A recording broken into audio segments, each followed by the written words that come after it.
भगवत्पादाचार्य गुरुभ्यो नमः। हरि ओम। कल्याणाद्भुतगात्राय कविदार्थप्रदायिने श्रीमद्वेंकटनाथाय श्रीनिवासाय ते नमः। हे ग्रीव हे ग्रीव हे ग्रीवेति उपदेत् तस्य निसरते वाणी गणकन्या प्रवाहवत्। कृष्णाय वासुदेवाय हरये परमात्मने प्रणतक्लेशनाशाय गोविन्दाय नमो नमः। बुद्धिर्बलं यशोधैर्यं निर्भयत्वं अरोगतामजाड्यं वाक्पटुत्वं च हनुमत्स्मरणात् भवेत्। अभ्रमं पङ्करहितं मजडं विमलं सदा आनन्दतीर्थमतुलं भजे तापत्रयापहं। चित्रैः पदैश्च गम्भीरैः वाक्यैर्वाणैरखण्डितैः गुरुभावं युञ्जयन्ति भाति श्रीजगतीर्थवाक्। तं वन्दे नृसिंहतीर्थनिलयं श्रीव्यासराट् पूजितं ध्यायन्तं मनसा नृसिंहचरणं। श्रीपादराजं गुरुं मत्तिकल्पितकल्पोऽयं प्रत्यर्थिगजकेसरी। श्रीव्यासतीर्थ गुरुर्भूया तस्मदिष्टार्थसिद्धये। तपो विद्या विरक्त्यादि सद्गुणौकाकराणहं वादिराजगुरुन् वन्दे हयग्रीवपदाश्रयान्। भक्तानां मानसां भोजबाणवे कामधेनवे नमतां कल्पतरवे जयीन्द्रगुरवे नमः। भक्तानां मानसां भोजबाणवे कामधेनवे नमतां कल्पतरवे जयीन्द्रगुरवे नमः। प्रणवत्कामधेनुं च भजस्वरतरूपं श्रीभावबोधकृत्पादचिन्तामणिम् उपास्महे। पूज्याय राघवेन्द्राय सत्यधर्मरताय च भजतां कल्पवृक्षाय नमतां कामधेनवे। आपादमूलिपर्यन्तं गुरूणामाकृतिं स्मरेत् तेन विघ्नाः प्रणश्यन्ति सिद्ध्यन्ति च मनोरथाः। श्रीगुरुभ्यो नमः।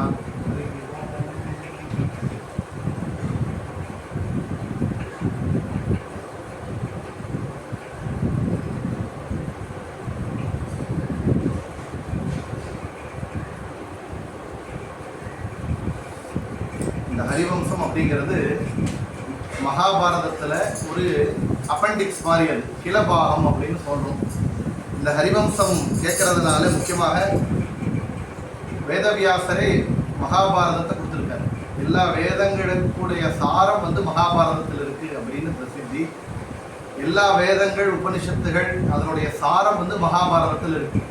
அதனால் மகாபாரதம் 5வது வேதம் அப்படின்னு இருக்கு. யஜு சாம அதர்வண வேதம் அப்படிங்கிற மாதிரி மகாபாரதம் 5வது வேதம் அப்படின்னு பிரசித்தி. அந்த மகாபாரதத்தை இயற்றியது யாருன்னா வேதவியாசர். வேதவியாசர் சாட்சாத் மகாவிஷ்ணுவே தான் வேதவியாசர். வியாசாய விஷ்ணு ரூபாய வியாசரூபாய விஷ்ணவேன்னு துவாபர யுகத்திலே மகாவிஷ்ணுவே வேதவியாசராக அவதாரம் செஞ்சு மகாபாரதத்தை கொடுத்துருக்கார். கிருஷ்ணருடைய சரித்திரத்தை சொல்லக்கூடிய பாகவதத்தை அவரே தான் கொடுத்துருக்கார். அந்த வேதவியாசர் மகாபாரதத்தை எழுதணும்னா கொம்ப முறிச்சு எழுதினவர் விநாயகர் அப்படின்னு பிரசித்தி. அதனால எல்லா வேதங்களையும் மகாபாரதத்தையும் ஒரு தட்டில் வைக்கும்போது மகாபாரதம் கீழே இறங்கிச்சான். ஏன்னா எல்லா வேதங்கள்ல புராணங்கள் இருக்கிற எல்லா அர்த்தங்களும் மகாபாரதத்தில் இருக்கு. மகாபாரதத்தில் இருக்கிறது எல்லா இடத்துலையும் இல்லைன்னு அவ்வளோ முக்கியத்துவம் மகாபாரதத்திற்கு கொடுக்கப்பட்டிருக்கு. அந்த மகாபாரதத்துல கிடபாகம், அதாவது மகாபாரதத்தை உபதேசம் பண்ணது வைஷம்பாயனர் அப்படிங்கிற ரிஷிக்கு ஒரு வேதவியாசர் சொல்றார். அந்த வைஷம்பாயனர் தான் மகாபாரதம் உபதேசம் பண்றார். பாண்டவர்களுடைய வம்சத்துல பாண்டவர்களுடைய மகன் அர்ஜுனுடைய மகன் அபிமன்யு மகன் பரீட்சித் மகாராஜா, அவன் தான் பாகவத கதையை கேட்டவன். அந்த பரீட்சித் மகாராஜாவுடைய மகன் ஜனமேஜய ராஜன், அவனுக்கு இந்த மகாபாரத உபதேசம் செய்யப்படுறது அப்படின்னு புராணத்தை சொல்றது.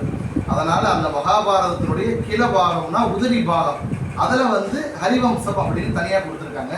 அந்த ஹரிவம்சம்னா என்னன்னா ஸ்ரீ ஹரியனுடைய வம்சம், அதாவது ஹரியனுடைய வெவ்வேறு அவதாரங்கள் ஏற்பட்ட வம்சத்தை பற்றி இதில் சொல்றதுனால இந்த ஹரிவம்சத்தை கேட்கறதுனாலேயே நம்மளுடைய வம்சம் விருத்தி ஆகும் அப்படின்னு முக்கியமான பலன் சொல்லப்பட்டிருக்கு. ஹரியனுடைய வம்சம்னா அதில் 2 வம்சத்துல ஹரியனுடைய வம்சம், அதாவது பெருமாளுடைய வம்சம் ஏற்படுறது.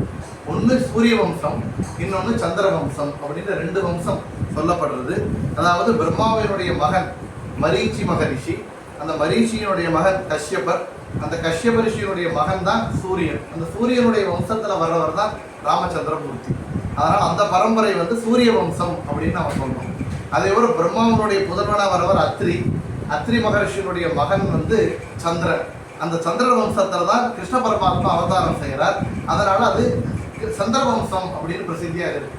அப்போ இந்த 2 வம்சத்திலே வந்த ராஜாக்களுடைய கதை பொதுவாக ஹரிவம்சங்கிறது கிட்டத்தட்ட 9 நாள் 12 நாள் அப்படி சொல்ல வேண்டிய கதை நிறைய இருக்கு. நமக்கு 1 மணி நேரத்தில் முக்கியமான கதைகளை சொல்ல போறோம். அதனால இந்த ஹரிவம்சம் கேட்கறதுனால என்ன பலன் அப்படின்னா 100 அஸ்வமேத யாகம் செய்ததனுடைய பலன் இந்த ஹரிவம்சத்தை கதையை கேட்கறதுனால ஏற்படும் அப்படின்னு சொல்றாங்க. 18 புராணங்கள், என்னென்ன புராணம், விஷ்ணு புராணம், நாரத புராணம், பாகவத புராணம் அப்படின்னு என்னென்ன புராணங்கள் இருக்கோ அதையெல்லாம் கேட்டா என்ன புண்ணியமோ இந்த ஹரிவம்ச கதையை கேட்டாலே புண்ணியம் கிடைச்சிடும் அப்படின்னு அதனுடைய பலன் சொல்லப்பட்டிருக்கு. முக்கியமாக நல்ல குழந்தை வேண்டுபவர்களுக்கு ஹரிவம்சம் கேட்கறதுனாலே சத்சந்தான பிராப்தி ஆகும். அதாவது என்னோ ஒரு குழந்தை இல்லை, நல்ல குழந்தையா ஒழுக்கமா ஆரோக்கியத்தோட ஆயுசோட இருக்கக்கூடிய குழந்தை பிறக்கணும்னா ஹரிவம்சம் கேட்கணும். இல்லை நான் எங்களுக்கெல்லாம் குழந்தை இருக்கேன் நாங்க ஏன் கேட்கணும் அப்படின்னா, பிறந்த குழந்தைங்க நல்ல குழந்தைகளா வரணும் அப்படின்னா ஹரிவம்சம் கேட்கறதுனால அவங்க நல்ல குழந்தைகளா வளருவாங்க அப்படின்னு அதனுடைய பல ஸ்ருதியில சொல்லப்பட்டிருக்கு. இந்த ஹரிவம்சம் கேட்கறதுனால 2 தோஷங்கள் பரிகாரமாகுமா. ஒண்ணு, பித்ரு தோஷங்கள் இருந்தால், அதாவது நம்ம பரம்பரையில நமக்கு முன்னாடி யாரோ காலமாகி அவர்களுக்கு செய்ய வேண்டிய காரியங்கள் சரியாக செய்யப்படாமல் இருந்து அவர்களால் ஏற்படக்கூடிய சாபம் ஏதோ இருந்தால் அந்த பித்ரு தோஷங்கள் பரிகாரமாகும் அப்படிங்கிறது ஒண்ணு. இன்னொன்னு, பாலஹத்யா தோஷம். அதாவது நாம இந்த ஜென்மத்தில் இல்லை, முந்தின ஜென்மங்கள்ல ஏதோ ஒரு குழந்தையை துன்புறுத்துறது, அந்த குழந்தையை நோகடிக்கிறது, இல்லை அந்த குழந்தையை கொல்றதுக்கு இல்லை இறப்பதற்கு காரணமாக நாம் அமையிறது, அப்படி பால ஹத்யா தோஷம் இருந்தால் அதுவும் இந்த ஹரிவம்ச கதையை கேட்கறதுனாலேயே பரிகாரமாகும் அப்படின்னு 2 முக்கியமா சொல்லப்பட்டிருக்கு. பித்ரு தோஷங்கள் பரிகாரமாகும். பாகவதத்தை கேட்கும்போது முக்கியமா சொல்றாங்க, சுகபிரம்ம ரிஷிகிட்ட பரிச்சித் ராஜா கேட்கிறார், எதை வேண்டினால் யார் யாரை வேண்டினால் என்னென்ன கிடைக்கும் அப்படிங்கும் போது கௌரி அதாவது பார்வதியை வேண்டினார். அதாவது பதி பத்னி கணவன் மனைவர்களுக்குள்ள ஒத்துமை வேணும்னா பார்வதியை வேண்டணுமா, சண்டை இல்லாமல் இருக்குமா. அதனால அந்த காலத்துல கௌரி பூஜை அப்படின்னு பண்ணிட்டு இருப்பாங்க. பார்வதியை வேண்டுறதுனால ஒத்துமை ஏற்படும். கந்தர்வர்களை வேண்டினால் உலக அழகு ஏற்படும். சிவனை வேண்டினால் ஞானம் ஏற்படும். இப்படி சொல்லிட்டே வர்றாங்க. அப்படி நல்ல வம்சம் விருத்தியாகணும், சந்தான பாக்கியமாகணும், குழந்தை பிறக்கணும்னா பித்திருக்களை ஆராதனை செய்யணும். அதாவது நாம் காலமான பித்திருக்களுக்கு வருஷப்படி செய்யக்கூடிய ஸ்ரார்த்தம் ஒரு தடவை, அவங்க காலமான அப்புறம் வருஷத்துல ஒரு தடவை, ஆயுசுல ஒரு தடவையாவது கயாவுக்கு போய் அங்க போய் தரிசனம் செய்து அங்க ஸ்ரார்த்தம் செய்யறது. இப்படி செஞ்சுட்டு வந்தால் இந்த பித்ரு தோஷங்கள் பரிகாரமாகும், பித்திருக்களுடைய ஆராதனையினாலே வம்சம் விருத்தியாகும் அப்படின்னு சுகபிரம்ம ரிஷி சொல்றாரு. ஏன்னா இது எல்லாமே கிடைக்கணும்னா என்ன பண்ணணும்னா பெருமாளை பிடிக்க எல்லாமே கிடைக்கும் அப்படிங்கிறார் சுகபிரம்ம ரிஷி. அதனால ஹரிவம்சம் அப்படிங்கிறது கிருஷ்ணனுடைய சரித்திரத்தை முக்கியமாக சொல்லக்கூடியது. பரசுராமர், ராமர், வேதவியாசர், பகவானுடைய எல்லா அவதாரங்களையும் முக்கியமாக சொல்லப்பட்டிருக்கு.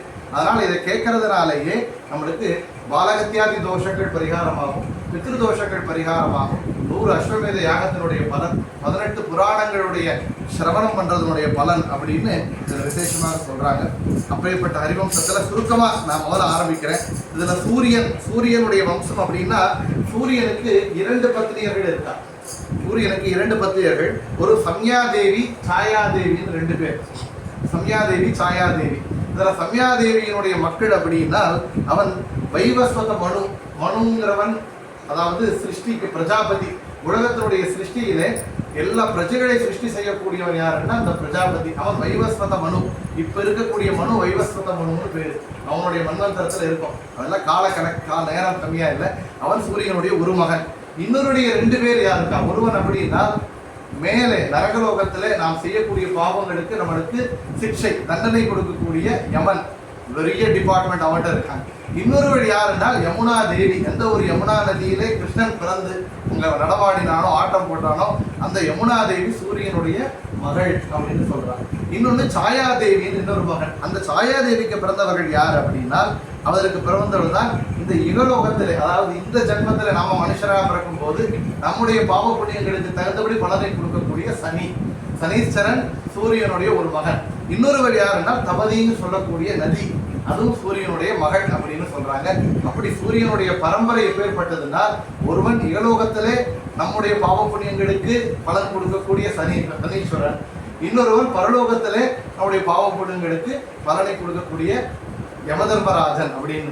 சூரியனை நித்தியமா ஆராயணம் செய்வதனாலே, பொங்கல் உத்தராயண புண்ணிய காலம் இந்த மாதிரி காலத்துல சூரியனை தினமும் வணங்குறதுனாலேயே இங்க சனி தோஷம் பரிகாரமாகும். மேலே நரகத்திலே நமக்கு வாசம் இல்லை அப்படின்னு சூரியனுடைய வம்சத்தை தெரிஞ்சுக்கும் போது அவ்வளவு பலன்கள் சொல்லப்பட்டிருக்கு அப்படின்னு சொல்றாங்க. அப்பேற்பட்ட சூரியனுடைய வம்சத்துல வந்தவன் தான் பகீரதன் அப்படின்னு. இந்த பகீரதனுடைய பரம்பரை எப்படின்னா சகரன் அப்படிங்கிறவன் அஸ்வமேத யாகம் செய்யறான். அந்த அஸ்வமேத யாகம் பண்ணும்போது அந்த குதிரை எல்லா ஊர்களுக்கும் போகும் ராஜ்யத்துக்கு. அது எங்கெல்லாம் ஓடுறதோ அந்த ஊர்ல அவங்களுக்கு சொந்தம். அப்படி அவர் ராஜ்யம் பண்ணும்போது என்ன ஆகுறதுன்னா, அந்த சகரனுடைய குதிரை வந்து பாதாள லோகம் வரைக்கும் போகிறது. பாதாள லோகத்திலே பகவான் கபிலா அப்படின்னு ஒரு அவதாரம் இருக்கு. அந்த கபில ரிஷியாக வந்து தபசு பண்ணிட்டு இருக்கும்போது அந்த தபசை போய் இடையூறு பண்ணிடுறாங்க. அந்த சகரனுடைய புத்திரர்கள் அந்த குதிரையை தேடிட்டு போகும்போது அப்போ அவர்களுக்கு சாபம் வர்றது. அந்த சாபம் பண்ணும்போது கபிலரூபி பரமாத்மா கண்ணை திறந்து பார்க்கும்போது அவங்க எல்லாம் பஸ்மமாயி அங்கே விழுந்துடுறாங்க, இறந்து கிடக்குறாங்க. இறந்து கிடக்கும்போது கடைசியில் அதை அவனுடைய பரம்பரையில் வந்த ஒவ்வொருத்தரும் தேடிகிட்டே வர்றாங்க. யாராலையும் அவர்களுக்கு சத்கதி, அதாவது அவர்கள் சாபத்தினால் இருந்தவர்களுக்கு கதி, நல்ல கதியே ஆகலை. அப்போ அந்த பரம்பரையில வந்த பகீரதன் அப்படிங்கிறவர் தபசு பண்றார். தபசு செய்யும் போது வான்லோகத்தில் இருக்கக்கூடிய விஷ்ணுவுடைய பாதம் அலம்பிய ஜலம், அதுதான் வந்து கங்கை. கங்கை வந்து பகவான் திரிவிக்ரமனாக வளரும் போது பிரம்மாண்டத்தை ஓடு இடிச்சு வெளியே போறாரு அவருடைய பாதம் மேல் லோகத்துக்கு போகும்போது. அப்போ பிரம்மா தன்னுடைய கமண்டலத்துல வந்து அந்த ஜலத்தை எடுத்து அபிஷேகம் பண்றார். அந்த ஜலம் அலம்பிய அந்த பாதத்துல வந்த தீர்த்தம் தான் கங்கையாக மேல இருந்து பாய்ந்து வர்றது. அப்போ பகீரதன் வந்து பிரார்த்தனை செய்யறான், பூலோகத்துல என்னுடைய பித்திருக்கள்லாம் இங்க வந்து சத்கதி ஆகாம இருக்காங்க, அவங்களுக்கு சத்கதி ஆகணும். அப்படிங்கும் போது அந்த வேகத்தை தாண்ட முடியாதான். பூலோகத்தை அப்படியே வந்து விழுந்தா பூலோகம் தாங்காதுக்கும் போது சிவனை பிரார்த்தனை செய்யறார். சிவன் வந்து விஷ்ணுவனுடைய தீர்த்தம்னு தன்னுடைய தலையில தரிச்சுக்கிறார், ஜடாமுடியில தரிச்சுக்கிறார். அப்போ சிவனை மீண்டும் பிரார்த்தனை செய்கிறார், எனக்கு வேகத்தை குறைச்சு கீழே விடணும், நீங்க எல்லாமே தலையில வச்சுக்க கூடாதுன்னு போது பூலோகத்துக்கு அந்த பகீரதனுடைய பிரயத்தனத்தினாலே வந்ததுனாலே பாகீரதி அப்படின்னு கங்கைக்கு பெயர் அப்படின்னு சொல்றாங்க. அப்படி இந்த ஒரு சரித்திரத்தை கேட்கறதுனாலேயே நம்மளுடைய பித்திருக்கள் யாரோ சத்கதி ஆகாமல் இருந்தாலும் கூட அவர்கள் எல்லாம் சத்கதி அடைவார்கள், அவர்களுக்கு நல்ல லோகம் கிடைக்கும், அவர்கள் எல்லாம் ஆசீர்வாதம் பண்ணுவாங்க அப்படின்னு சொல்றாங்க. அதனால தினப்படியாக 4 ஒன்று பகவான் உபதேசம் செய்த கீதை, இன்னொன்று பகவானுடைய நாமத்தை சொல்லக்கூடிய கோவிந்தா, இன்னொன்று பகவானுடைய பாதம் அலம்பிய ஜலம் கங்கா, இன்னொன்று பகவானுடைய ஸ்தோத்திரம் காயத்ரி. இந்த 4 இருந்தால் இன்னொரு ஜன்மம் இல்லை அப்படின்னு விசேஷமாக புராணங்கள் சொல்றது. அப்படி அந்த ஒரு சரித்திரத்தை சொல்றோம். அப்படி இந்த ஒரு கதையில வந்து கட்வாங்கான்னு ஒரு ராஜனுடைய கதையை சொல்றாங்க. இந்த கட்வாங்கா ராஜா என்ன பண்ணான்னா, தேவர்களுக்கு சப்போர்ட் பண்ணி அசுரர்கள் யுத்தம் பண்றான்.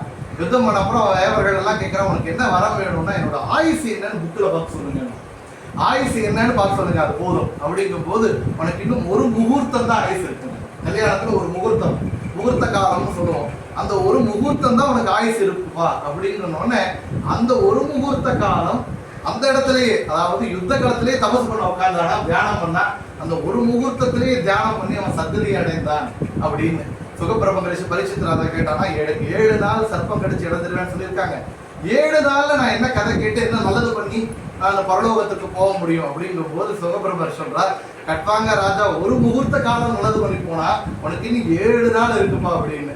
ஸோ நமக்கெல்லாம் என்னன்னா, நம்மளுக்கு தான் 70 வருஷம் இருக்கு, நம்ம ஹரிவம்சம் தான் 70 வயசுல கேட்டுக்கலாமே அப்படின்னா, அவனுக்கு கேரண்டியா 7 நாள் இருந்தது, நம்மளுக்கு கேரண்டியா என்ன இருக்குன்னே தெரியாது அப்படிங்கிறார் ஆச்சாரியர். என்ன சொல்றான், அதனால இந்த ஒரு க்ஷணம் பகவான் நமக்கு கொடுத்துருக்கான்னா நம்மளுக்கு எவ்வளவு ஆயுசுன்னு தெரியல, நமக்கு இருக்கிற ஆயுசுல வந்து பகவானுடைய சரித்திரத்தை கேட்கணும். அப்போ ஆயுசை பகவான் கூட்டிகிட்டே போயிருக்காங்க, பரவாயில்ல திருப்பி கேட்போம். அதனால பகவானுடைய கதை மட்டும் எப்படின்னா, கிருஷ்ண கதையெல்லாம் தெரியுமே, இப்போ திருப்பி ஏன் கேட்கணும் இன்னைக்கு அப்படின்னா, நம்ம லௌகிகத்தில் 5வது 6வது படிக்கும்போது திருப்பி புஸ்தகத்தை 2 வருஷம் படித்தா 3 வருஷம் படித்தான்னா டிராபேக்.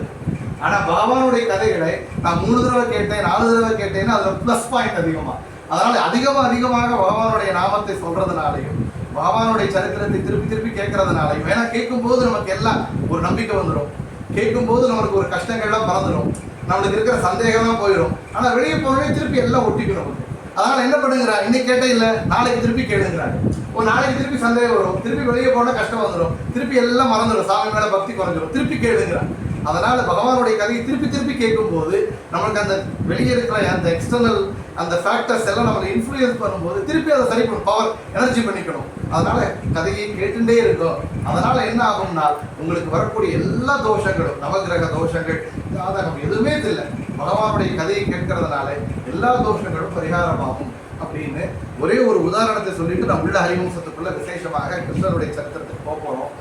வாதிராஜர்னு, அதாவது ராகவேந்திரருக்கு முன்னாலே பரம்பரையில் இருந்த மகனிகர், அவர் பண்டரிபுரத்துக்கு வர்றார். பண்டரிபுரத்தில் பெரிய பண்டிதர்கள்லாம் இருந்தாங்க, பக்தர்கள்லாம் இருந்தாங்க. அதில் தினப்படியாக ஒருவர் கிருஷ்ணன் பாண்டுரங்கனை பார்த்து பேசிட்டு இருப்பாராம். அவர் எல்லாருக்கும் என்ன, எனக்கு இது கேட்டு சொல்லு அது கேட்டு சொல்லுன்னா அவர் கேட்டு சொல்லுவார். அப்படி கேட்கும்போது அந்த ஊர்லேயே அவருடைய ஆசிரமத்தை சுத்தம் செய்திருந்த ஒரு பெண்மணி, எனக்கு வந்து குழந்தை பாக்கியம் வேணும், நீங்கள் தான் பாண்டுரங்கன் விட்டலன்றது எல்லாமே பேசிட்டு இருக்கீங்களே, எனக்கு கேட்டு சொல்லுங்க அப்படின்னு. அவரை போய் கேட்கிறார். கேட்கும்போது அவளுக்கு இருந்த பாவம், இந்த ஜென்மத்துல குழந்தை இல்லை, இந்த ஜென்மத்துல அதுக்கு பிராப்தம் இல்லப்பா, நீ சொல்லிடு அப்படின்னு. சரி, இவரு வந்து என்னட்டா இந்த ஜென்மத்துல பிராப்தம் இல்லப்பான்னு சொல்லி அந்த பெண்மணியும் சரின்னு விட்டுட்டான். அதே ஊருக்கு வாதிராஜருங்கிறவர் ஹயகிரி உபாசகர் இன்னைக்கு உடுப்பியில கிருஷ்ணனை 5 முறை, அதாவது உடுப்பியில 1 வருஷம் பூஜை பண்ணணும்னா பரியாய முறையில, அடுத்து 14 வருஷம் 12 வருஷம் கழிச்சுதான் அந்த திருப்பி சைக்கிள்ல வரும். 14 வருஷத்துக்கு ஒரு தடவை தான் பூஜை பண்ண முடியும். அப்படி 5 முறை பூஜை பண்ணவர், 120 வருஷங்கள் வாழ்ந்தவர். அப்பேற்பட்டவர் வந்து அந்த ஊருக்கு வர்றார். அவர்கிட்டையும் இந்த பெண்மணி வந்து ஆசீர்வாதம் வாங்கிக்கிறார். அந்த இடமெல்லாம் சுத்தம் பண்றான், நிறைய சேவை பண்றான்.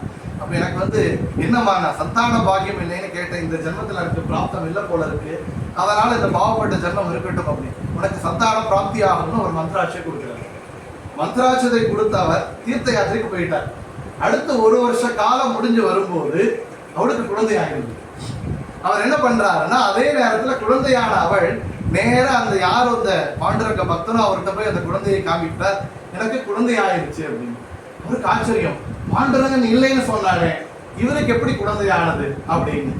அப்போ அதே நேரத்துல என்ன ஆச்சு, நேரம் பாண்டுரங்கிட்டையே கேட்கறேன்னு போனார். போகும்போது அதே நேரத்துல வாதிராஜர் அந்த ஊருக்கு வந்திருக்கார். பாண்டுரங்கிட்ட போய் கேட்கறேன்னு போனார். பாண்டுரங்கன் எனக்கு தலைவலின்னு தலைவலை கை வச்சுட்டு உட்காந்துருந்தானா.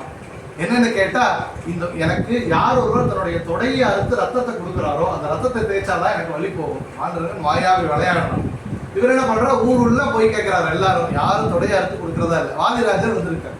வாதிராஜரை கேட்டாலும் அந்த நேரம் அறுத்து கொடுத்தாராம். அவர் இது நேரம் கொண்டு வந்து கொடுக்குறாரு பாண்டுரங்கிட்ட. ஏப்பா எல்லாத்தையும் போய் கேட்டீங்க, நீயே அறுத்து கொடுத்துருக்கலாம் அப்படின்னா பாண்டுரங்கர். அப்ப யார் கொடுத்தாரு? வாதிராஜர் கொடுத்தாரு இல்லையா, அவர்களுடைய பக்தர். என்னுடைய பக்தர்கள் ஒரு வார்த்தையை சொல்லிட்டார். ஒருவேளை அவளுக்கு ஜாதகப்படி பூர்வ ஜென்மங்களில் செய்த பாவங்களினாலே அவளுக்கு குழந்தை இல்லைன்னு இருந்தாலும் என்னுடைய பக்தர்கள் வாக்கை நான் மெய் பண்றேன், நான் அதை உண்மையாக்குறேன் அப்படின்னு வாதிராஜர் சொல்றார். அதனால அவளுக்கு இந்த ஜென்மத்துல பிராப்தம் இல்லைனாலும் என்னுடைய பக்தரான வாதிராஜன் உனக்கு குழந்தை இருக்குன்னு சொல்லிட்டாரு, அவர் வாக்கு பொய்யாக கூடாதுன்னு நான் சத்தியம் பண்ணேன் அப்படின்னு பாண்டுரங்கன் சொன்னார்னு சரித்திரத்தை சொல்லப்பட்டிருக்கு. அதனால பகவானுடைய சரித்திரத்தை கேட்கறதுனால, குருவினுடைய அனுகிரகம் இருந்தாலே எல்லா தோஷங்களும் பரிகாரமாகும், எல்லா விதமான கஷ்டங்கள் பரிகாரமாகும். பக்தி முக்கியம் அப்படிங்கிறது தான் அந்த கதைகளில் சொல்லப்பட்டிருக்கு. அப்படி இந்த கதையில முக்கியமாக பரசுராமனுடைய கதை வெல்லப்படும். காதிராஜான்னு ஒருத்தர், சூரிய வம்சத்துல இதை மட்டும் சொல்லிட்டு நம்ம சந்திர வம்சம் போறோம். காதிராஜாங்கிற ராஜா, அவனுக்கு சத்தியவதின்னு ஒரு மகள். அந்த மகளை வந்து ஒரு ருச்சிக முனின்னு ஒரு முனிவருக்கு கல்யாணம் பண்ணி கொடுத்தார். கல்யாணம் பண்ணி மகளும் மருமகன் 2 பேரும் பார்க்கறதுக்கு அத்தை, அதாவது காதிராஜாவுடைய மனைவி போறாங்க. போகும்போது அந்த சத்தியவதியும் ருச்சிக முனியும் உட்கார்ந்துருக்கா. சத்தியவதிகிட்ட கேட்கிறா, எனக்கு ஒரு மகள், நீ பிறந்துட்ட, ஆனா ராஜ்யத்தை ஆளுவதற்கு எனக்கு ஒரு மகன் வேணும், உனக்கு ஒரு தம்பி வேணும், இன்னொன்னு நீ கல்யாணம் ஆயிருக்க, உனக்கு ஒரு குழந்தை வேணும், உன்னுடைய கணவரா அவர் பெரிய மகரிஷி, அவர்கிட்ட நீ வேண்டிக்கோ, ஒண்ணு எனக்காக வேண்டிக்கோ, என்ன ராஜாவாகக்கூடிய ஒரு பெரிய சத்திரியனாக ஒருத்தன் வேணும், இன்னொன்னு உனக்கு மகள் வேணும். அவன் சொன்னா, எனக்கு என்னுடைய கணவர் வந்து பெரிய ரிஷி, எனக்கு பிரம்ம ரிஷி ஆகக்கூடிய ஒரு மகன் வேணும்னு அவன் நினைச்சுக்கிறான். 2 பேர் வேண்டாம். வேண்டிடும் போது அவர் 2 பேருக்கும் பழம் வேண்டி கொடுக்குறார். ஒண்ணு தன்னுடைய மாமியாருக்கு ஒரு பழம், தன்னுடைய மனைவிக்குன்னு ஒரு பழம், 2 வாங்கிட்டு வந்தார். வேண்டி கொடுத்துருக்கார். இவன் நினைச்சிட்டா, இவர் கேட்டாராம், அதாவது இந்த இவரோட தாயார் கேட்கிறார், சத்தியவதியனுடைய தாய், 2 பழம் கொடுத்துருக்காங்க, என்னதான் இருந்தாலும் மனைவிக்குன்னா ஸ்பெஷலா மந்திரிச்சு கொடுத்துருக்கோம், என்னதான் தான் அத்தையான எனக்கு அவ்வளவு வந்து அதுல எஃபெக்ட் இருக்காது, உனக்குன்னு கொடுத்த பழத்தை எனக்கு கொடுத்துரு, எனக்குன்னு கொடுத்த பழத்தை நீ சாப்பிட்டு. இவன் நினைச்சிட்டா, சரி அம்மாவுக்கு நல்லதாகட்டுமே, தாய் வீடு நல்லா இருந்தா சந்தோஷம் தானே சொல்லி அந்த பழத்தை இவ சாப்பிட்டா, தனக்கு கொடுத்த பழத்தை அவளுக்கு கொடுத்தா. சாப்பிட்டு முடிச்சிருக்காங்க. வந்தார் ரிஷி, முகத்தை பார்த்தா கண்டுபிடிச்சாராம், பழத்தை மாத்திக்கிட்டீங்களான்னு. அப்புறம் ஞானிகளுடைய சக்தி, பழத்தை மாத்திட்டீங்களான்னு கேட்டார். ஆமா ஆனோம், இப்படி பண்ணிட்டீங்களே, உனக்கு என்னை போல பிரம்ம ரிஷி ஆகக்கூடிய குழந்தை வேணும்னு கொடுத்தேன், அவருக்கு சத்திரிய வம்சத்திலே நல்ல புஜபலம் இருக்கக்கூடிய குழந்தை வேணும்னு கொடுத்தேன், ஆனா நீங்க மாத்தின்றதுனால உனக்கு சத்திரியன் போல பலமுள்ள பையன் பிறந்துருவான், அவளுக்கு பிரம்ம ரிஷி பாவம் பிறப்பான்னா இவர் ரொம்ப வருத்தப்படுறான். அடடா இப்படி ஆயிடுச்சே, எனக்கு இல்லை எனக்கு வந்து சத்திரிய பலம் வேண்டாம், எனக்கு வந்து பிரம்ம தேஜஸ் பலம், பிரம்ம ரிஷியாக கூடிய குழந்தை தான் வேணும், இப்படி பண்ணிட்டீங்களே அப்படிங்கும் போது, பரவாயில்ல உனக்கு ஒரு மகன் பிறப்பான், அந்த மகன் ஜமதக்னி ரிஷியாக பிறப்பான், ஆனா நான் கொடுத்த பழம் அது வேஸ்ட் ஆகாது, மந்திரம் ஜபம் பண்ணதான், மந்திரம் வேலை கண்டிப்பாக செய்யும், அப்போ சத்திரியனாக இருக்கக்கூடிய ஒரு மகன் பிறப்பான் அப்படின்னு சொல்றார். அவரே பரசுராமராக பிறக்கிறார். பரசுராமர் அந்த ரிஷியினுடைய மகனாக பிறந்தாலும் பிராமணா பிறந்தாலும் சத்திரியர்கள் எல்லாரையும், கெட்ட சத்திரியர்கள் எல்லாரையும் அழித்த பரசுராமராக பிறக்கிறார். அங்கே தாயார், அவருடைய தாயாருக்கு என்ன கொடுத்தார்? ரிஷி. அதனால சத்திரியனாக இருக்கணும், ரிஷியோட மந்திரத்தை படத்தை கொடுத்துட்டார். அவர் யாருன்னா அவனுடைய மகனாக பிறந்தவர் தான் பின்னாலே பெரிய தபசு மேற்கொண்ட விஸ்வாமித்திரராக மாறுவார். அரசனாக இருந்தவர் வசிஷ்ட ரிஷியை பார்க்கிறார், அவரை போல நானும் பிரம்ம ரிஷி ஆகணும்னு ஆசைப்படுறார், தபசு மேற்கொள்றார், இப்போ விஸ்வாமித்திரராக வர்றார். அதனால முனிவர்களுடைய ஞானிகளுடைய மந்திரம், அவனுடைய வாக்கு பொய்யாகாதுங்கிறதுக்கு இதெல்லாம் உதாரணமும் ஹரிவம்சம் உங்களுக்கு சொல்றது. நாம் எந்த பிரார்த்தனையை பகவானிடத்துல வைக்கிறோமோ அந்த பிரார்த்தனை கண்டிப்பாக நிறைவேறும். அது அர்த்தமுள்ளதாக இருக்கணும், நியாயமான பிரார்த்தனையா இருக்கணும். நமக்கு மீறியதான ஒரு பிரார்த்தனை பகவான் வைக்காம நமக்கு என்ன நியாயமான பிரார்த்தனையோ அது கேட்கும்போது பகவான் கண்டிப்பாக நிறைவேற்றுவான் அப்படின்னு சொல்றோம். முன்னாலே கிருஷ்ணனுடைய சரித்திரத்துக்கு போறோம். கிருஷ்ணனுடைய அவதார பின்னணி அப்படின்னா, பூமாதேவி பிரார்த்தனை செய்யறாளாம், பூமியினுடைய பாரம் தாங்க முடியல அப்படின்னு. நேர இந்திராதி தேவதைகள்கிட்ட போறார். இந்திரன் எல்லா தேவதைகளும் சிவபெருமான்கிட்ட போறார். சிவபெருமான் பிரம்மதேவர்கிட்ட போகிறார். அப்போ பிரம்மா எல்லாரையும் அழைச்சிட்டு மகாவிஷ்ணு இடத்துல கோவணம்னு கிளம்புறான். இப்போ பூமாதேவி என்ன ரூபம் எடுத்துட்டான்னா பசு ரூபத்தை எடுத்துக்கிறாளாம். அதாவது ஏன்னா தர்மத்தினுடைய அடையாளம் பசு, அதனால அந்த ரூபத்தை எடுத்துக்கிறா. எடுத்துட்டு இந்த பூமியினுடைய பாரம் தாங்க முடியலன்னா, பூமியினுடைய பாரம்னா பிசிக்கலி வெயிட் இல்லை, அது மென்டலினா. ஏன்னா பூமியினுடைய பாரம் பாப்புலேஷன் அதிகமாகிறதுனால பூமிக்கு பாரம் இல்லையா, கெட்ட ஜனங்கள், அதாவது கடவுள் இல்லைன்னு மறக்கக்கூடிய அந்த பேர்பட்ட விஷ்ணு துவேஷிகள், அதாவது தர்மத்தை விட்டுட்டு அதர்மத்தை செய்யறவங்க இருக்கிறதுனால பூமிக்கு பாரம் ஆகுவோம். அப்போ நாஸ்திகவாதிகள் அதிகமாகிறதுனால பூமிக்கு பாரம் ஆகுறதுன்னு பார்த்தார். இப்போ பகவான் சொன்னானா, இல்லை கண்டிப்பாக நான் தேவகியினுடைய கர்ப்பத்தில் அவதாரம் செய்ய போறேன். தேவகி வசுதேவ தம்பதிகள் என்னை குழந்தையாக அடையணும்னு தபசு பண்ணியிருக்காங்க. அதே போல யசோதா நந்தகோபர் தம்பதிகள் என்னை குழந்தையாக வளர்க்கணும்னு தபசு பண்ணியிருக்காங்க. அவங்கள அவதாரம் பண்ணியிருக்காங்க, அவங்கள அவதாரம் செய்யறேன் அப்படின்னு அனுகிரகம் செய்கிறார். அப்போ எல்லா தேவதைகளும் கூடவே அவதாரம் பண்ணும். அப்படியே தேவதைகள் எல்லாம் ஷிஃப்ட் ஆயிட்டா பூலோகத்துக்கு. கிருஷ்ணனுடைய எதிர்குலத்துல இருக்கிறவங்களாம் எல்லாம் ஷிஃப்ட் ஆகிறாங்க. அப்போ இங்கே தேவகி வசுதேவ தம்பதிகள் கல்யாணம் ஆகிறது.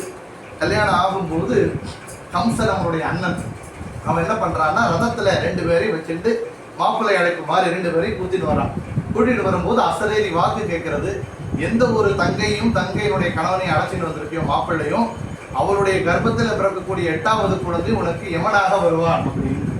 அசரேரி வாக்கு கேட்டோன்னே என்ன பண்ணான்னா, அந்த நேரமே தன்னுடைய தங்கையை கொல்லணும்னு கிளம்புறான். அவன் அசுரன், எப்போ நல்ல மனசு இருக்கு, எப்போ கெட்ட மனசு இருக்கு, எப்போ கொல்ல போறான்னு தெரியாது. அப்போ வசுதேவர் பிரார்த்தனை பண்ணாரா, இப்பதான் கல்யாணமான பொண்ணு, உங்க ஆத்து பொண்ணு வேற, அதாவது ஆத்துல இருக்கிற பொண்ணுனாலே லட்சுமி மாதிரி வீட்டுல இருந்து கல்யாணம் ஆகி போகக்கூடிய மகள், தங்கை, அக்கா, அவங்க எல்லாம் விசேஷமான ஒரு சன்னிதானம். அவங்க நல்லா இருந்தாதான் நம்ம நல்லா இருப்போம்னு அர்த்தம். சொன்னாராம், அவளை அடிச்சேன்னா உனக்கு தான்ப்பா கஷ்டம், உனக்கு என்ன, அவள் வயிற்றுல பிறக்கிற குழந்தையினாலதான் நான் வயோன்னு இருக்கேன், அந்த குழந்தையெல்லாம் நான் கொடுத்துறேன், உன் கையிலேயே கொடுக்குறேன் அப்படிங்கிறார் வசுதேவர். இவரும் சரிங்கிறார். 2 பேரையும் ஒரு சிறையில அடைச்சிடலாம்.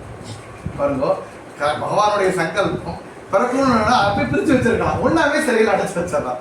சிறையில் அடைக்கிறார். முதல் குழந்தை பிறக்கிறது கொண்டு வந்து கொடுத்தானா கம்சன்ட்ட வசுதேவர் கொடுக்குறார். இப்ப 8வது குழந்தை தானே சொன்னேன், ஏன் முதல் குழந்தையே கொடுக்குறேன்னா, இல்ல நான் வாக்கு கொடுத்துட்டேன், எல்லா குழந்தையும் கொடுத்துட்றேன். ஏன்னா அவருக்கு தெரியும் கம்சனுடைய வாக்கு இன்னைக்கு நல்லா இருக்கும், நான் நாளைக்கு நம்ப மாட்டேன். நாம அந்த குழந்தைய மேல ஒரு பாசம் வச்சுட்டோம்னா நாளைக்கு பின்னாடி அதை கொண்டுட்டானா அப்புறம் நம்மளால தாங்காது, இப்பவே கொடுத்துடுவோம் அப்படின்னு முதல் குழந்தை கொடுக்குறான். ஒவ்வொரு குழந்தையா கொடுக்க ஒவ்வொரு குழந்தையும் கொண்டுட்டே வரான். 6 குழந்தைகளை கொள்றார். 7வதாக கர்ப்பவதி ஆகிறார் தேவகி.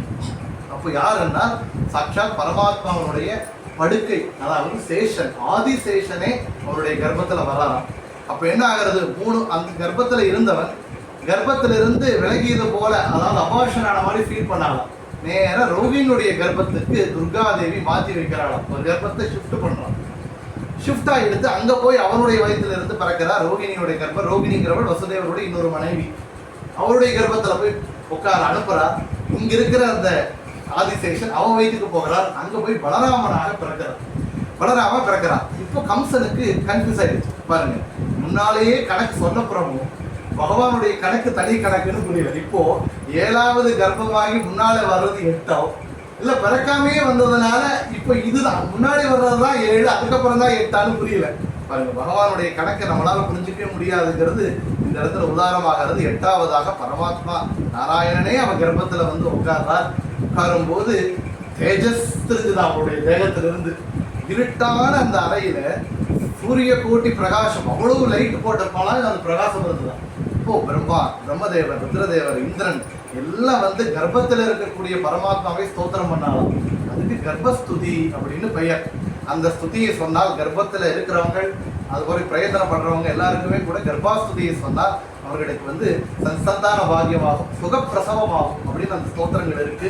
நான் அதை உங்களுக்கு எழுதி தரேன். அப்புறம் அந்த கர்ப்பஸ்துதியை எல்லாரும் தேவதைகள் வந்து வயிற்றுல இருந்த கிருஷ்ணரை வந்து ஸ்தோத்திரம் பண்ணியிருக்காங்க. அப்போ அந்த ஸ்தோத்திர கர்ப்பஸ்துதின்னு சொல்றது. அப்போ அந்த அஷ்டமி ஸ்ராவண மாசம்னால் ஆவணி மாதம் தேய்பிறை அஷ்டமி அன்னைக்கு அந்த அர்த்தாஷ்டமம்னா பாதி சந்திரன் இருக்கக்கூடிய காலம், ராத்திரி நேரம், நடுராத்திரி. அப்போ அங்கே கிருஷ்ண பரமாத்மா அவதாரம் செய்தார். தமத்புதம் பாலகம் அம்புஜேக்ஷணம் சதுர்புஜம் சங்க கதாயுதாயுதம் ஸ்ரீவஸ்தலக்ஷ்மம் கலசோபி கௌஸ்துபம் பீதாம்பரம் சாந்திர வயோத கௌபகம் அப்படின்னு தமத்புதம் அற்புதமான பாலகன் அப்படின்னார். அற்புதம், அவனிடத்துல ஒரு அற்புதம் இருந்துதான். வியாசர் சொல்றார், என்ன அற்புதம்? குழந்தை பிறந்தா அழுதுண்டே பிறக்கும், கை கால ஆட்டும், அது பண்ணும் இது பண்ணும். இந்த குழந்தை எப்படி பிறந்ததுன்னா அவன் அற்புதமாக பிறந்தான். அவன் அற்புதமான ஒரு பாலகன் அப்படின்னார். என்ன அற்புதம்னால் அவன் கையில சதுர்புஜங்கள் இருந்தது, 4 கையுடன் பிறந்தானாம். எப்படி பிறந்தானால் சங்கு சக்கர கதா பத்மம், அதாவது சங்கு சக்கரம் கதாயுதம் தாமரையை தரிச்சிட்டு இருந்தான், பீதாம்பரம் தரிச்சிட்டு இருந்தான், ஸ்ரீவத்ச சின்னம் அவனுடைய மார்பில் இருந்தது, அவன் ஆபரணங்களே அழிஞ்சிட்டு இருந்தான். இப்படி எல்லாம் அவனுடைய வர்ணனை. அவன் அவ்வளவு அலங்காரத்தோட பிறந்தானாம். தேவகி பார்த்தால் இப்படி ஒரு குழந்தையா, இது என்னுடைய குழந்தை இல்லைன்னா பாருங்க. அப்போ கிருஷ்ணர் கர்ப்பவாசத்துல துக்கம், கர்ப்பத்துல இருந்தா குழந்தைகளுக்கு அவ்வளவு துக்கமா இருக்குமா. ஏன்னா தாய் வந்து சூடா சாப்பிட்டா அதுக்கு சுடுமா, அவ காரமா சாப்பிட்டா எரியுமா. அப்படி கர்ப்பத்துல ஒவ்வொரு குழந்தையும் இருக்கும் போது எனக்கு இன்னொரு தடவை இந்த இருட்டு அறையில வாசம் வேண்டாம்னு பிரார்த்தனைப்படுமா. வெளியும் வரும்போது எல்லாம் மறந்துமாறு பூர்வ ஜென்மம்லாம். ஆனா அது கிருஷ்ணனுக்கு கர்ப்பவாசத்துல துக்கம் இல்லை. ஏன்னா அவன் பரமாத்மா. அதுக்கு சொன்னாலாம், அவன் எப்படி அவனுக்கு கம்பத்திலிருந்து நரசிம்மன் வந்தானோ, அவன் நரசிம்மனுக்கு யார் தாய் அப்படிங்கிறார் வாதிராஜர். கம்பத்தையே தாயாக ஆக்கி கொண்ட நரசிம்மன் எப்படியோ, தேவகியினுடைய கர்ப்பம் கூட அவனுக்கு கம்பம் போலதான். அவன் கர்ப்பத்தில் இருந்துதான் வரணுங்கிறது இல்லை, ஆனால் தேவகிக்கு அனுகிரகம் செய்யணும்னு அவன் கர்ப்பத்தில் உட்கார்ந்து வந்திருக்கான் பரமாத்மா. எப்படி வந்தான்னா 4 புதன்களுடன் பீதாம்பரம் ஆபரணங்கள் தரிச்சுட்டு சிரிச்ச முகத்தோட வர்றான். பகவான் பேசுறான், அம்மா நான் இருக்கக்கூடிய இடம் இது இல்லை, என்னை கொண்டு போய் கோகுலத்தில் விட்டுடுங்க அப்படிங்கும் போது பார்த்தா கையில விலங்கு தரிச்சுட்டு இருக்காங்க. இருட்டு அறை சரைகள் கூட்டப்பட்டிருக்கு, வெளியே மழை கூட்டின்னு இருக்கு. ராட்சசர்களுக்கு ராத்திரி தான் இருப்பார், இன்னும் எனர்ஜி அதிகம். இப்போ நம்மளுக்குலாம் ஐடியில் நம்மளுக்கு ராத்திரி அதிகம், பகல்ல தான் மனுஷர்களுக்கு எனர்ஜியா, ராத்திரி அசுரர்களுக்கு. ஆனால் பாதி ராத்திரியில அவங்க எல்லாம் பார்த்தா பகவான் பிறந்த நேரம் பாருங்க, கதவுகள் தானாக திறக்கிறது, கைகள் விலங்குகள் தானாக உடஞ்சிருந்தாங்க. அசுரர்கள் எல்லாம் தூங்கிட்டு இருக்காங்க, எதுவுமே தெரியல. வெளியே பார்த்தா மழை பெய்ஞ்சிட்டு இருக்கு, யமுனையில வெள்ளம் ஓடிட்டு இருக்கான், தலைக்கு மேல வெள்ளம் ஓடுற அளவு இருக்கு. அங்கே வசுதேவர் இன்னும் கண்டுக்கிறேன், பகவான் சொல்லிட்டார், பகவானை நம்பினால் அவன் காப்பாற்றுவான். அனன்யா சிந்தையந்தோம் அவன் வேதனா பிரிய பாஷத்தை தேஷாம் நித்யாபி யுக்தானாம் யோகக்ஷேமம் மகாமியகம். அனன்யமா விடாமல் பகவான் சொல்றான் கீதையில, என்னை சிந்தனை செய்யப்படுவர், என்னை வேண்டுபவர்களுக்கு அவர்களுடைய க்ஷேமம்னா நலனை பற்றி எனக்கு கவலைங்கிறான் பகவான். அவங்க எப்படி இருக்கணும்னு அவங்க கவலைப்பட தேவையில்லை, அவங்களை பத்தி எனக்கு கவலை அப்படின்னு பகவான் சொல்றார். இங்க வசுதேவர் கிருஷ்ணனை எடுத்துட்டு கையில போகிறார். கிருஷ்ணன் சொல்லிட்டான், கிருஷ்ணன் இருக்கான், அவன் காப்பாற்றுவான். விளக்கு தானா உடையிறது, சிறைகள் தானா திறக்கிறது, ராத்திரி பலமுள்ள ரசர்கள் எல்லாம் தூங்கிட்டு இருக்காங்க. யமுனையில வெள்ளம்னா யமுனை தானாக வழிவிட்டாராம். இப்படின்னா வசுதேவருக்கு இடுப்புக்கு கீழே தண்ணி இருந்துதான். பாருங்க, நமக்கு நாம் செய்த பாவங்களுடைய கஷ்டம் நமக்கு தலைக்கு மேல வெள்ளம் போல அடிச்சுட்டு போற மாதிரி வந்தாலும் பகவானை பிடிச்சிட்டோம்னா இடுப்புக்கு கீழே தண்ணியா பார்த்துக்குவார் பகவான் அப்படின்னு சொல்றார் வாதிராஜர் சொல்றார். பெருமாள் சொல்லும் போது, பெருமாள் ஏன் வந்து தன்னுடைய ஒரு கையை இப்படியும் ஒரு பக்கம் காதலி காய்ச்சிட்டு இருக்காரா, எவன் என்னுடைய பாதமே கதின்னு அவனை சரணாகதி அடைகிறாளோ அவங்களுடைய கஷ்டம் இடுப்புக்கு மேல தண்ணி போகாம பார்த்துக்கிறேங்கிறார் திருப்பதி பெருமாள் அப்படின்னு சொல்றார். அப்பேற்பட்ட வசுதேவர் முன்னாடி போயிட்டு இருக்கார், கோகுலத்துக்கு போகிறார். அங்க யசோதை தூங்கிட்டு இருக்கா. அவளுக்கு சாட்சாத் மகாலட்சுமி துர்காதேவி பிறந்திருக்கா. இவன் என்ன பண்றார், அந்த குழந்தையை எடுத்துக்கிறார், இந்த குழந்தையை வைக்கிறார். அவளுக்கு எதுவுமே தெரியல, அப்பதான் அவன் பிரசவிச்சிருக்கா. அப்போ அந்த குழந்தையை வச்சுட்டு இந்த குழந்தை எடுத்துக்க வர்றார் பாருங்க. கிருஷ்ணன் வரும்போது பிறக்கும்போது எல்லாம் தூங்கிட்டு இருந்தாங்க. இங்க லட்சுமி வரும்போது எல்லாம் தெரிஞ்சிட்டாங்க. நமக்கு சம்பத்து லட்சுமி வேணும், பெருமாள் வேண்டாம், நமக்கு எல்லாருக்கும் காசு வேணும், ஒரு பக்தி வேண்டாம். இங்க எல்லாம் எடுத்து அவன் வந்து அசுரர்கள் எல்லாம் எந்திரிச்சு சத்தம் போட்டாங்களாம். கிருஷ்ணனை தூக்கிட்டு போன வசுதேவருக்கு லட்சுமி தானாக கையில வந்தார். நீங்க பெருமாளை பக்தி பண்ணுங்க, காசு தானா வருங்க, சம்பத்து தானாக லட்சுமி வருவா. நீங்க லட்சுமியை தேட போகாதீங்க, லட்சுமி வரமாட்டாளாம். ஏன்னா லட்சுமிக்கு பெருமாள் கூடயே தான் இருக்கணும்னு ஆசையா. பெருமாளை கூப்பிட்டா லட்சுமி தானா வந்துருவாளாம். அதனால பெருமாளை பக்தி செய்தா லட்சுமி தானாகனா சம்பத்து வந்துடும், தானாக வருங்கிற அர்த்தத்தை சொல்றார். அப்போ அந்த குழந்தை வந்தோடனே இந்த குழந்தை ஆற ஆரம்பிச்சது, பெண் குழந்தை. அது வரைக்கும் பெண் குழந்தை பிறந்துருக்கு, 8வது குழந்தை பிறந்துருச்சு. இது வரைக்கும் தெரியல, சத்தம் யாருக்கும் ஒன்றும் கேட்கல. பகவான் விளையாண்டுட்டான். அவன் வந்தது தெரியல, பிறந்தது தெரியல, போனது தெரியல. இப்ப இந்த குழந்தை அழுதுடனே எல்லாம் போய் சொல்றார். கம்சன் ஓடி வர்றான். இப்ப சொல்றான், இது பெண் குழந்தையப்பா, இதை கொள்ளாத, இதனால என்ன ஆக போகுது அப்படிங்கும் போது அவன் கேட்கல. அந்த குழந்தையை எடுத்து அந்த கல்லில பாறாங்கல்ல அடிக்க வீசுறான். அந்த குழந்தை கையில கிடைக்கல, மேல பிறந்துட்டான். சொன்னார், உன்னை கொல்லக்கூடியவன் இங்கே இல்லை, இங்க கொண்டை கூட வேண்டிய இங்க எல்லாம் வேற இடத்துல இருக்கான். அப்படிங்கும் போது இவருக்கு ரொம்ப வருத்தமானது. அதெல்லாம் இத்தனை நாள் அந்த குழந்தை இங்க பிறக்குதுன்னு நினைச்சு ஏமாந்துட்டேன், இத்தனை உன்னுடைய 6 குழந்தைகளையும் நான் கொன்னுட்டேனம்மா அப்படின்னு வருத்தப்படுறான் கம்சன். அப்போ அவங்களோட சிறையிலிருந்து விடுவிக்கிறேன்னு கிளம்புறான்.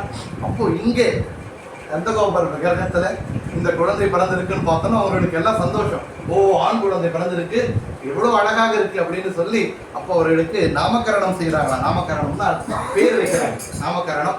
இப்போ ரமணீயமான, அதாவது அழகான முகம் இருக்கிறதுனால அவனுக்கு பலராமன் அப்படின்னு பெயர். கிருஷ்ணன் அப்படின்னா ஆகர்ஷணம், ஆகர்ஷணம்னா அட்ராக்ஷன், எல்லாரையும் கவர்ந்து இழுக்கக்கூடிய ஒரு அழகு, அந்த சக்தி, அவனுடைய புத்தி அப்படி இருக்கிறதுனால அவனுக்கு கிருஷ்ணா அப்படிங்கிற நாமத்தை வைக்கிறார் கர்காச்சாரியார்னு சொல்றோம். அப்போ அந்த குழந்தை, அந்த சின்ன குழந்தை, பால் குடிக்கிற குழந்தை. இப்போ கம்சனுக்கு என்னன்னா விஷயம் போயிடுச்சு, இந்த குழந்தை இங்க இல்லை. அவ்வளவு நேரம் வருத்தப்பட்டு பேசுறான், தப்பு பண்ணிட்டேன், நான் இவ்வளவு தப்பு பண்ணிட்டேன், தெரியாம இந்த குழந்தைகளை எல்லாம் கொன்னிட்டேன்னு பேசுறவன் அடுத்த க்ஷணம் அங்க போயிடறான், சபையை கூட்டுறான். என்னை கொல்லக்கூடிய குழந்தை வேற எங்கேயும் இருக்கான். இந்த ஒரு வாரத்துல இங்கெல்லாம் குழந்தை பிறந்திருக்கோம், எல்லா குழந்தையும் கொண்டுங்க. ஃபர்ஸ்ட் டெரரிஸ்ட் மாதிரி ஒருத்தரை கொள்றதுக்காக ஃப்ளைட்டுக்கே பாம்பு வைக்கிறாங்களா, அந்த மாதிரி ஒரு குழந்தையை கொள்றதுக்காக எல்லா குழந்தையும் கொண்டுடுங்கன்னு ஆர்டர் பண்றான். அப்போ அவனுடைய வளர்ப்பு தாயான பூத்தனா அப்படிங்கிறவன் அவன் என்ன பண்றான், எல்லா குழந்தைக்கும் பால் கொடுக்குற மாதிரி விஷத்தை தடவிட்டு போகலாம். அப்போ இங்க கோகுலத்துக்கு வர்றார். அப்போ கிருஷ்ணனை எடுத்துக்கிறார், பால் கொடுக்கணும்னு எடுத்து மடியில படுக்க வச்சுக்கிறார். விஷத்தை தடவி பால் கொடுக்க கிளம்புறார். பாருங்க, பகவானுக்கு நாம் என்ன கொடுக்குறோமோ அவன் வச்சுக்கிறதே இல்லையா. திரௌபதி ஒரு தடவை கிருஷ்ணருக்கு சின்னதாக ரத்தம் வரும்போது தன்னுடைய வஸ்திரத்தை கிழிச்சு கொடுத்தாலாம். அப்பா கிருஷ்ணா, ரத்தம் வந்துருச்சு அண்ணான்னு சொல்லி. அப்ப கிருஷ்ணர் சொன்னாராம், இதை மனசுல எப்பவும் வச்சுக்கோமா, உனக்கு திருப்பி கொடுத்தே ஆகணும் அப்படின்னு. திருப்பி கொடுத்தே ஆகணும்னு சொன்னவர் சின்ன துண்டு துணியை கொடுத்த திரௌபதிக்கு முழமாக அவளுக்கு அவமானம் ஏற்படும் போது திருப்பி கொடுக்கிறார் கிருஷ்ணன். இப்போ பகவானுக்கு நான் 10 ரூபா கொடுத்தேன், பூ வாங்கி போட்டேன், நம்ம 1000 ரூபா டொனேஷன் கொடுக்கணேன், வரலையே நம்ம நினைக்கிறோம். அது பகவான் வந்து திருப்பி வச்சுக்கிறது இல்லை. அது பல மடங்கு நம்ம மியூச்சுவல் ஃபண்ட்ல எவ்வளவு இன்வெஸ்ட்மெண்ட் பண்ணா 10% 30% சொல்றோமோ, பகவானுக்கு எவ்வளவு கொடுக்குறோமோ அது lakhs and lakhs infinite times திருப்பி கொடுக்க போறான். அக்ஷயம் கர்மயஸ் வின்பரேஸ் வர்ப்பித்தம், அக்ஷயமாக திருப்பி கொடுக்கிறார். அதுக்கு கணக்கே இல்லையா, என்ன முடியாத அளவுக்கு திருப்பி கொடுக்கிறவர் பெறுவார். இப்போ பகவானுக்கு விட என்ன பண்ணா, விஷத்தை கொடுத்துட்டான். சின்ன குழந்தைக்கு ஒரு துளி விஷம் போகுதுன்னு கொடுக்கிறார். பகவான் பார்த்தா அதை அக்ஷயமாக திருப்பி வளர்த்தி கொடுக்கிறான். அவளுக்கே அது விஷமாக ஆகி கீழே விழுகிறார் பூத்தனைங்கிறவள். ஆனால் அவளுக்குள்ளே நல்ல ஜீவி இருந்தானா, 2 ஜீவராசிகள் உள்ள இருந்தான். ஒருவள் ராட்சசி, அவளே தாடகையாக இருந்தவள் ராமாயண காலத்துல. இன்னொரு ஊர்வசின்னு சொல்லக்கூடிய அந்த தேவலோகத்து கன்னிகை அவள் இருந்தா. அவள் அந்த பால் கொடுத்ததற்கான புண்ணியத்தை சம்பாதிச்சார், சொர்க்கலோகத்தை அடைந்தாள்னு சொல்லி பாகவத புராணம் சொல்றது. அப்போ பகவானுக்கு பக்தியுடன் நம்ம என்ன கொடுக்குறோமோ பகவான் எடுத்துக்குவார். பத்திரம் புஷ்பம் பழம் தோயம் யோமே பக்தியா பிரயச்சதி. இப்போ பூத்தனையை வதம் பண்றார்.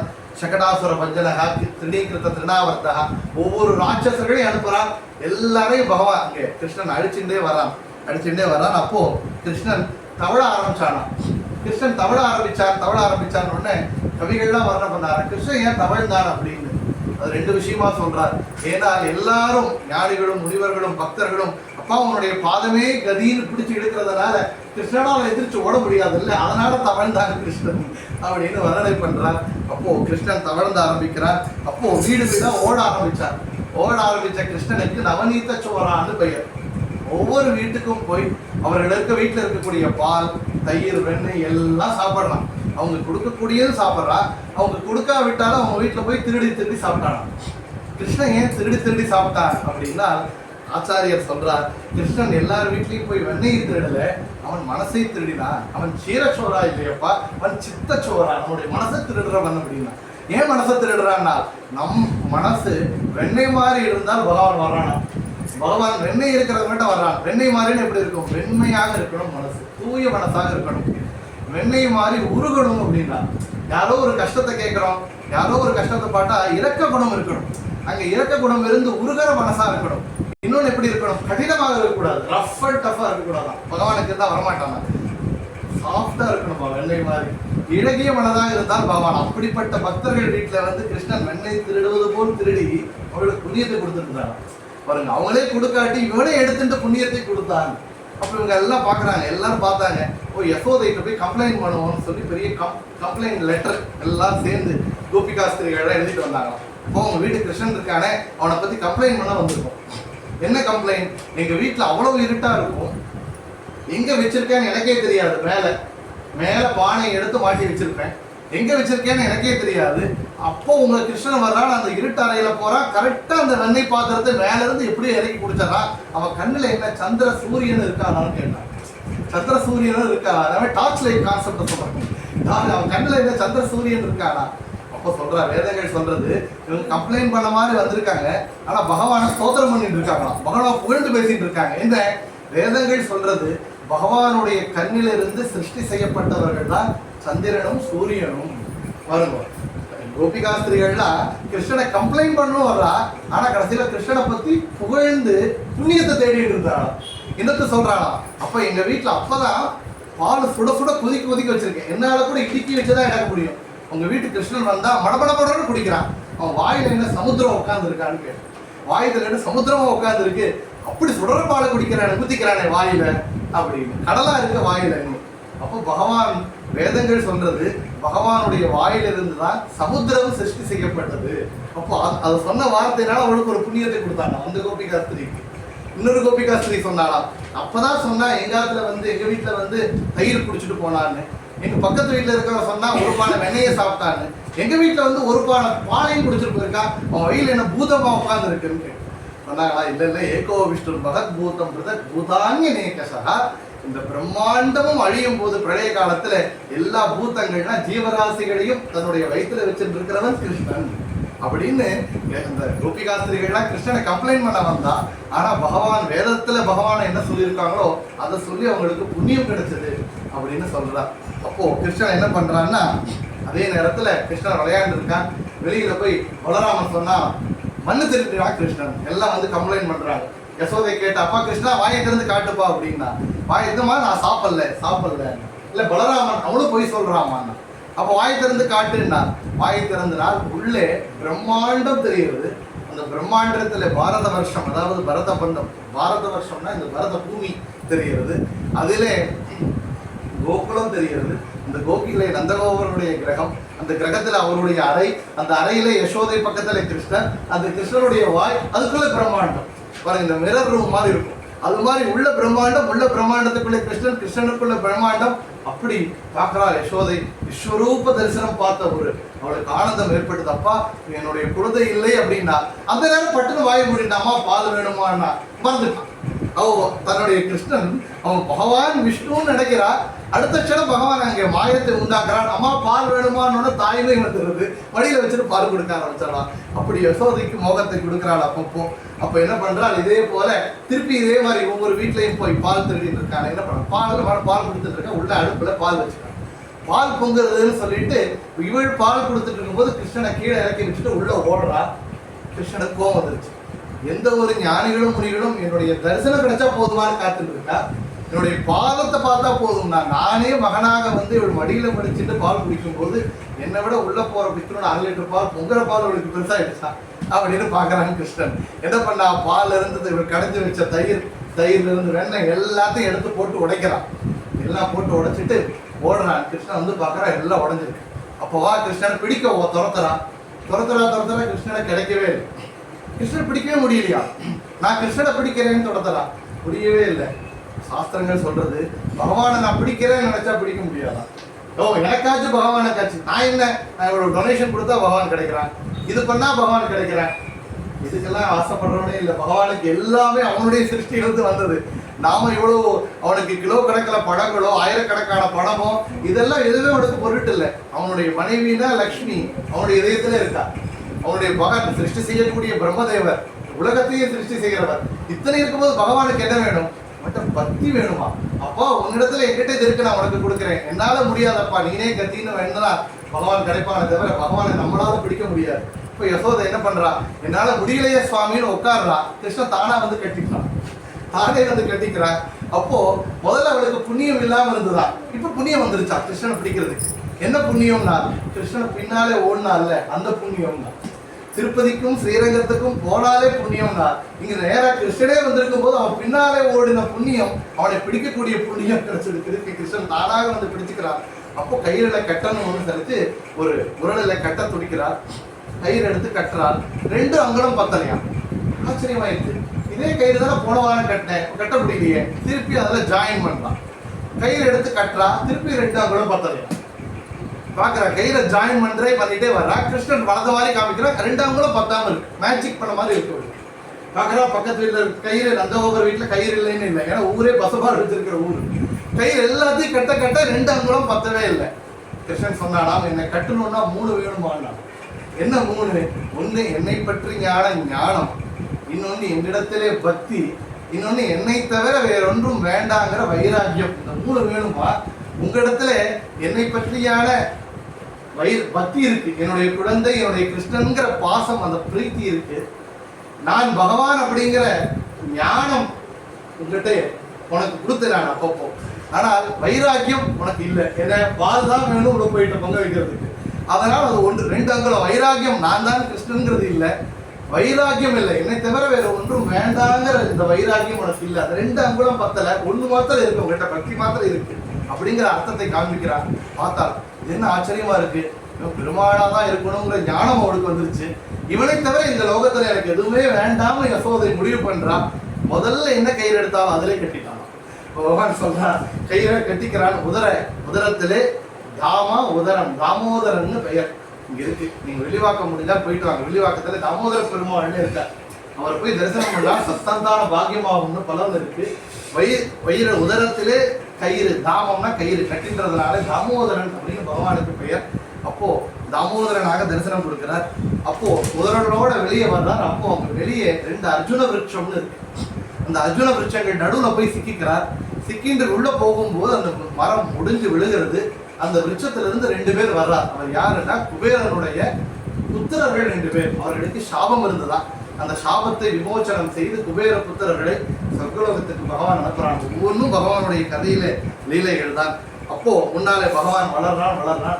இப்போ எல்லாம் யமுனா நதியில போய் விளையாண்டுருக்காங்க. இப்போ அதே ஊரில யமுனா நதியில விஷம் சேர்ந்திருக்கு அப்படிங்கிற விஷயம் தெரிகிறது கிருஷ்ணனுக்கு. அந்த யமுனா நதியில தான் பசுக்கள் எல்லாம் தண்ணி குடிக்கும், அங்கதான் பால் கறக்கும். அப்படி சுத்தமா இருக்கக்கூடிய யமுனை நதி அசுத்தமா எடுத்து விஷமா இருக்குங்கிற விஷயம் கிருஷ்ணனுக்கு தெரிகிறது. எல்லாம் பந்து விளையாண்டுருக்கான். விளையாடிட்டு இருக்கும்போது கிருஷ்ணன் என்ன பண்றான்னா, ஒரு அங்கே அந்த யமுனைக்குள்ளே காளிங்கன்னு சொல்லக்கூடிய ஒரு பாம்பு, பெரிய பாம்பு சத்தம், அவனுடைய விஷத்தினால யமுனை விஷமாயிருச்சு. இந்த விஷத்தின் தாக்கத்தினால சுத்திலே இருந்த விருட்சங்கள் மரங்கள்லாம் பட்டு போயிடுச்சான். ஒரே ஒரு மரம் மாத்திரம் அப்படி இருந்துதான். அந்த என்ன மரத்துக்கு என்ன விசேஷம்னா, கருடன் அமிர்தத்தை கொண்டு வரும்போது ஒரு துளி அமிர்தம் அங்கே விழுந்துருந்துதான். அதுக்கு மாத்திரம் இந்த விஷம் வேலை செய்யலை. அதனால கிருஷ்ணன் அந்த மரத்தின் மேலே ஏறார். காளிங்கன் வடுவினுடைய குதிக்கிறான். உள்ள போய் காளிங்கன் மேலே தலையின் மேலே ஏறி நிற்கிறான். அவனை மேலே இழுத்துட்டு வர்றான். இழுத்துட்டு அவனை வாளை தூக்கி பிடிச்சு அவன் மேலே நர்த்தனம் ஆடுறான். இப்போ காளிங்கனுடைய வாயிலிருந்து ரத்தமா கக்கிறான். கக்கும் போது அவனுடைய நாக கன்னிகைலாம் வந்து பிரார்த்தனை செய்தார்களாம் கிருஷ்ணன் இடத்துல. அம்மா, அவன் ஏதோ தவறு செய்துட்டார் காளிங்கன், என்னுடைய என்னுடைய கணவனானவர், உன்னுடைய பக்தன் தான், அவருக்கு நீ நல்லதுதான் பண்ணணும் அப்படிங்கும் போது கிருஷ்ணன் சொன்னானா, காளிங்கனுக்கு அனுகிரகம் செய்யறதுக்காக தான் நான் வந்திருக்கேன். என்ன அனுகிரகம் பண்ணேன்? அவன் இத்தனை நாள் அந்த விஷத்தை கக்கிட்டு இருந்தான். அவன் வாயில இருந்த விஷம் எல்லாம் இப்ப ரத்தம் மூலமா வெளியே வந்துருச்சு. இன்னொன்னு, எதுக்கு இங்க பயந்துன்னு வந்தேன் அப்படின்னு கேட்கும்போது, இல்லை கருடனுக்கு பயந்து இருக்க இடம் இல்லாமல் நாங்க இங்க வந்திருக்கோம் அப்படிங்கும் போது, இனிமே உங்களை கருடன் ஒண்ணும் பண்ண மாட்டான். ஏன்? என்னுடைய பாதச்சுவடு உங்க தலைமையில இருக்கு இல்லையா, இனிமே கருடன் உங்களை ஒண்ணும் பண்ண மாட்டான். சாஸ்திரம் சொல்றது. கிருஷ்ணனுடைய பாதச்சுவடுனால் பகவானுடைய அந்த பிரசாதத்தை, தீர்த்தத்தை, துளசியை, நாமத்தை எல்லாம் வச்சுக்கிறதுனால எப்பேற்பட்ட கருடனாலே ஆபத்து இல்லைன்னா அந்த கலியுகத்திலே நமக்கு வரக்கூடிய எல்லா ஆபத்துகளும் இல்லை. அதனால கிருஷ்ணனுடைய பிரசாதத்தை தரிசிக்கிற புஷ்பத்தை, துளசியை பிரசாதமா நான் ஸ்வீகாரம் பண்ணும்போது நமக்கு எப்பேற்பட்ட ஆபத்தும் இல்லை. ஏன்னால் நம்ம தூதர்கள் வந்து கூட பார்ப்பாங்கடா, ஓ இவர்களெல்லாம் கிருஷ்ண பக்தர்கள் தொடக்கூடாதுன்னு சொல்லுவாங்க. அப்பேற்பட்ட சக்தி கிருஷ்ணனுடைய பாதச்சுவடு பிரசாதத்துக்கு இருக்கு அப்படின்னு சொல்றார். அப்போ காளிங்கனுடைய வாளை தூக்கி பிடிச்சு நர்த்தனம் ஆடுறாராம். அப்போ கிருஷ்ணனுடைய லீலையை பத்தி சொல்றார் பாருங்க. பகவானுடைய காருண்யம், கருணை எப்பேற்பட்டதுன்னா, காளிங்கன் தலை மேல கிருஷ்ணன் ஆடினா வாளை தூக்கி பிடிச்சானே, இது எதுக்கு அப்படின்னா, காளிங்கனுடைய தேகத்துல கஷ்டம் கொடுத்த பாகம்னா முகம்தான். வால் என்ன பண்ணுச்சு பாவம், வாழை மிதிக்க கூடாது, அதுக்கு வலி வேண்டாம், தலைக்கு மாத்திரம் வலி வரட்டும் தான். ஒரே தேகத்துல தவறு செய்த பாகத்திற்கு தண்டனை, தவறு செய்யாத பாகத்திற்கு ரட்சணைன்னு பகவான் பண்ணாடினார். பாவம் புண்ணியவங்களாம் நல்லா இருக்காங்களே, புண்ணியம் பண்ண நம்மளுக்கு கஷ்டமே நான் பகவான் நினைச்சால் அப்படி அல்ல. பகவான் நம்ம வாழை பிடிச்சு எப்படி தூக்கி நிறுத்தினானோ பகவானுடைய பக்தர்களை தூக்கி ரட்சணை கண்டிப்பாக செய்வார் அப்படிங்கிற விஷயத்தையும் இந்த பகவானுடைய சரித்திரத்தை கேட்கிறோம். அப்போ முன்னாலே அவர்கள் எல்லாம் பிரதி வருஷமும் இந்திரனுக்கு பூஜை பண்ணிட்டு இருந்தாங்க. இப்போ கிருஷ்ணன் சொன்னால், உங்களுக்கு இந்திரனுக்கு பூஜை எதுக்கு பண்றீங்க, நல்லா மழை வரணும், நல்ல சுபிக்ஷமாக இருக்கணும், பசுக்களெல்லாம் நல்லா மேயணும், அதற்காக இந்திரனை பூஜனை பண்றோம் சொன்னா, இத்தனை பேருக்கு இடம் கொடுத்து, இத்தனை தானியங்களை கொடுத்து, பசுவுக்கு இடம் கொடுக்கக்கூடிய கோவர்தனகிரி இருக்கு, இந்த கோவர்தனகிரிக்கு தான் பூஜை பண்ணணும் நீங்கள்லாம் அப்படிங்கிற கிருஷ்ணன். ஏன்னா கோவர்தனகிரிக்குள்ளே தன்னுடைய ஒரு சன்னிதானத்தை வைக்கிறான், வச்சு கோவர்தனகிரிக்கு பூஜை பண்ணுவோம். எல்லாம் கோவர்தனகிரிக்கான பூஜையை ஆரம்பிச்சுட்டாங்க. எல்லாம் பழமும் எல்லா பூஜைகளும் புஷ்பங்களும் வந்து பூஜை நடக்கிறது. இந்த விஷயம் இந்திரனுக்கு போய் தெரியுது. ஓ, ஒவ்வொரு வருஷமும் இந்த கோபாலர்கள் வந்து எனக்கு பூஜை பண்ணிட்டு இருந்தாங்க, இப்ப கிருஷ்ணனுடைய பேச்சை கேட்டு கோவர்தனகிரிக்கு பூஜை பண்ணிட்டாங்க. இந்திரனையே தான் கர்ப்பத்துல வந்து மகாவிஷ்ணு ஸ்தோத்திரம் பண்ணவர். வருவோம் தேவதைகளுக்கு கூட அவர்களுடைய பிராரத்த கர்மம், ஏதோ ஒரு கர்மம் இருந்ததுன்னா புத்தி மணிங்கிருவான் சில நேரத்துல. கிருஷ்ணன் பகவான்கிறத மறந்துட்டார். ஓ, அப்போ கிருஷ்ணனை பழிவாங்கணும்னு நினைச்சார். கிருஷ்ணனை பழிவாங்க கிடைக்கல, ஜனங்களை பழிவாங்க ஆரம்பிச்சார். என்ன பண்ணார், மழை பெய்ய ஆரம்பிச்சார். மழைனா மழை, கொடுமையான மழை, சென்னையில பெயர் வர மாதிரி 7 நாட்கள் விடாத மழை பெய்ய ஆரம்பிக்கும். கிருஷ்ணன் என்ன பண்ணான், கோவர்தனகிரிக்கு பூஜை பண்ண கிருஷ்ணன், எல்லாரும் பண்ண வச்ச கிருஷ்ணன் இந்த கோவர்தனகிரியே தன்னுடைய சுண்டுவராவனை தூக்குறான். அதனை கீழேயே எல்லாரையும் நிக்க வைக்கிறான். பாருங்க, தர்மோ ரக்ஷதி ரக்ஷிதா. எந்த தர்மத்தை நம்ம பண்ணமோ அந்த தர்மமே நம்மளை காப்பாற்றும். யாருக்கு பூஜை பண்ணாங்களோ அந்த கோவர்தனகிரியை இவங்க காப்பாற்று கிருஷ்ணன் மூலமாக. இப்போ அந்த கிருஷ்ணன் மூலமாக அந்த கோவர்தனகிரி எல்லாரும் வந்து நின்னுக்கிறான். இப்போ 7 நாட்கள் மழை பெய்யறது பயங்கரமா. இப்போ 7 நாட்கள் பெய்த மழை, இடி மழையும், எந்த ஆபத்தும் இல்லை கோபாலர்களுக்கு, எந்தவித கஷ்டமும் இல்லை, அவர்களுக்கு எல்லாம் சுகமா இருந்தாங்களாம். பார்த்தான் இந்திரன். அப்போ அவனுக்கு தெரியுது, ஓ நம்ம இவ்வளவு பெரிய மழையும் கொடிய இடியும் பெய்ய வச்சு எந்த கஷ்டமும் இல்லாம பண்ணியிருக்காங்கன்னா, அப்போ கிருஷ்ணன் சாமானியன் நல்ல, மகாவிஷ்ணு தான் இறங்கி வர்றார். வந்து பகவான் இடத்துல மன்னிப்பு கேட்கிறார். இப்போ கிருஷ்ணனுக்கு அபிஷேகம் பண்றார். அவனுக்கு கோவிந்தா அப்படிங்கிற நாமத்தை கொடுக்கிறார். கோபாலர்களுடைய தலைவன், அவன் ரட்சகனான அவனுக்கு கோவிந்தா அப்படிங்கிற நாமத்தை கொடுக்கிறார். கோனால் இந்திரியங்கள்னு அர்த்தமா. இந்திரியங்கள்னா நம்மகிட்ட இருக்கக்கூடிய கண்ணு, மூக்கு, செவி, வாய், இதுக்கெல்லாம் இந்திரியங்கள்.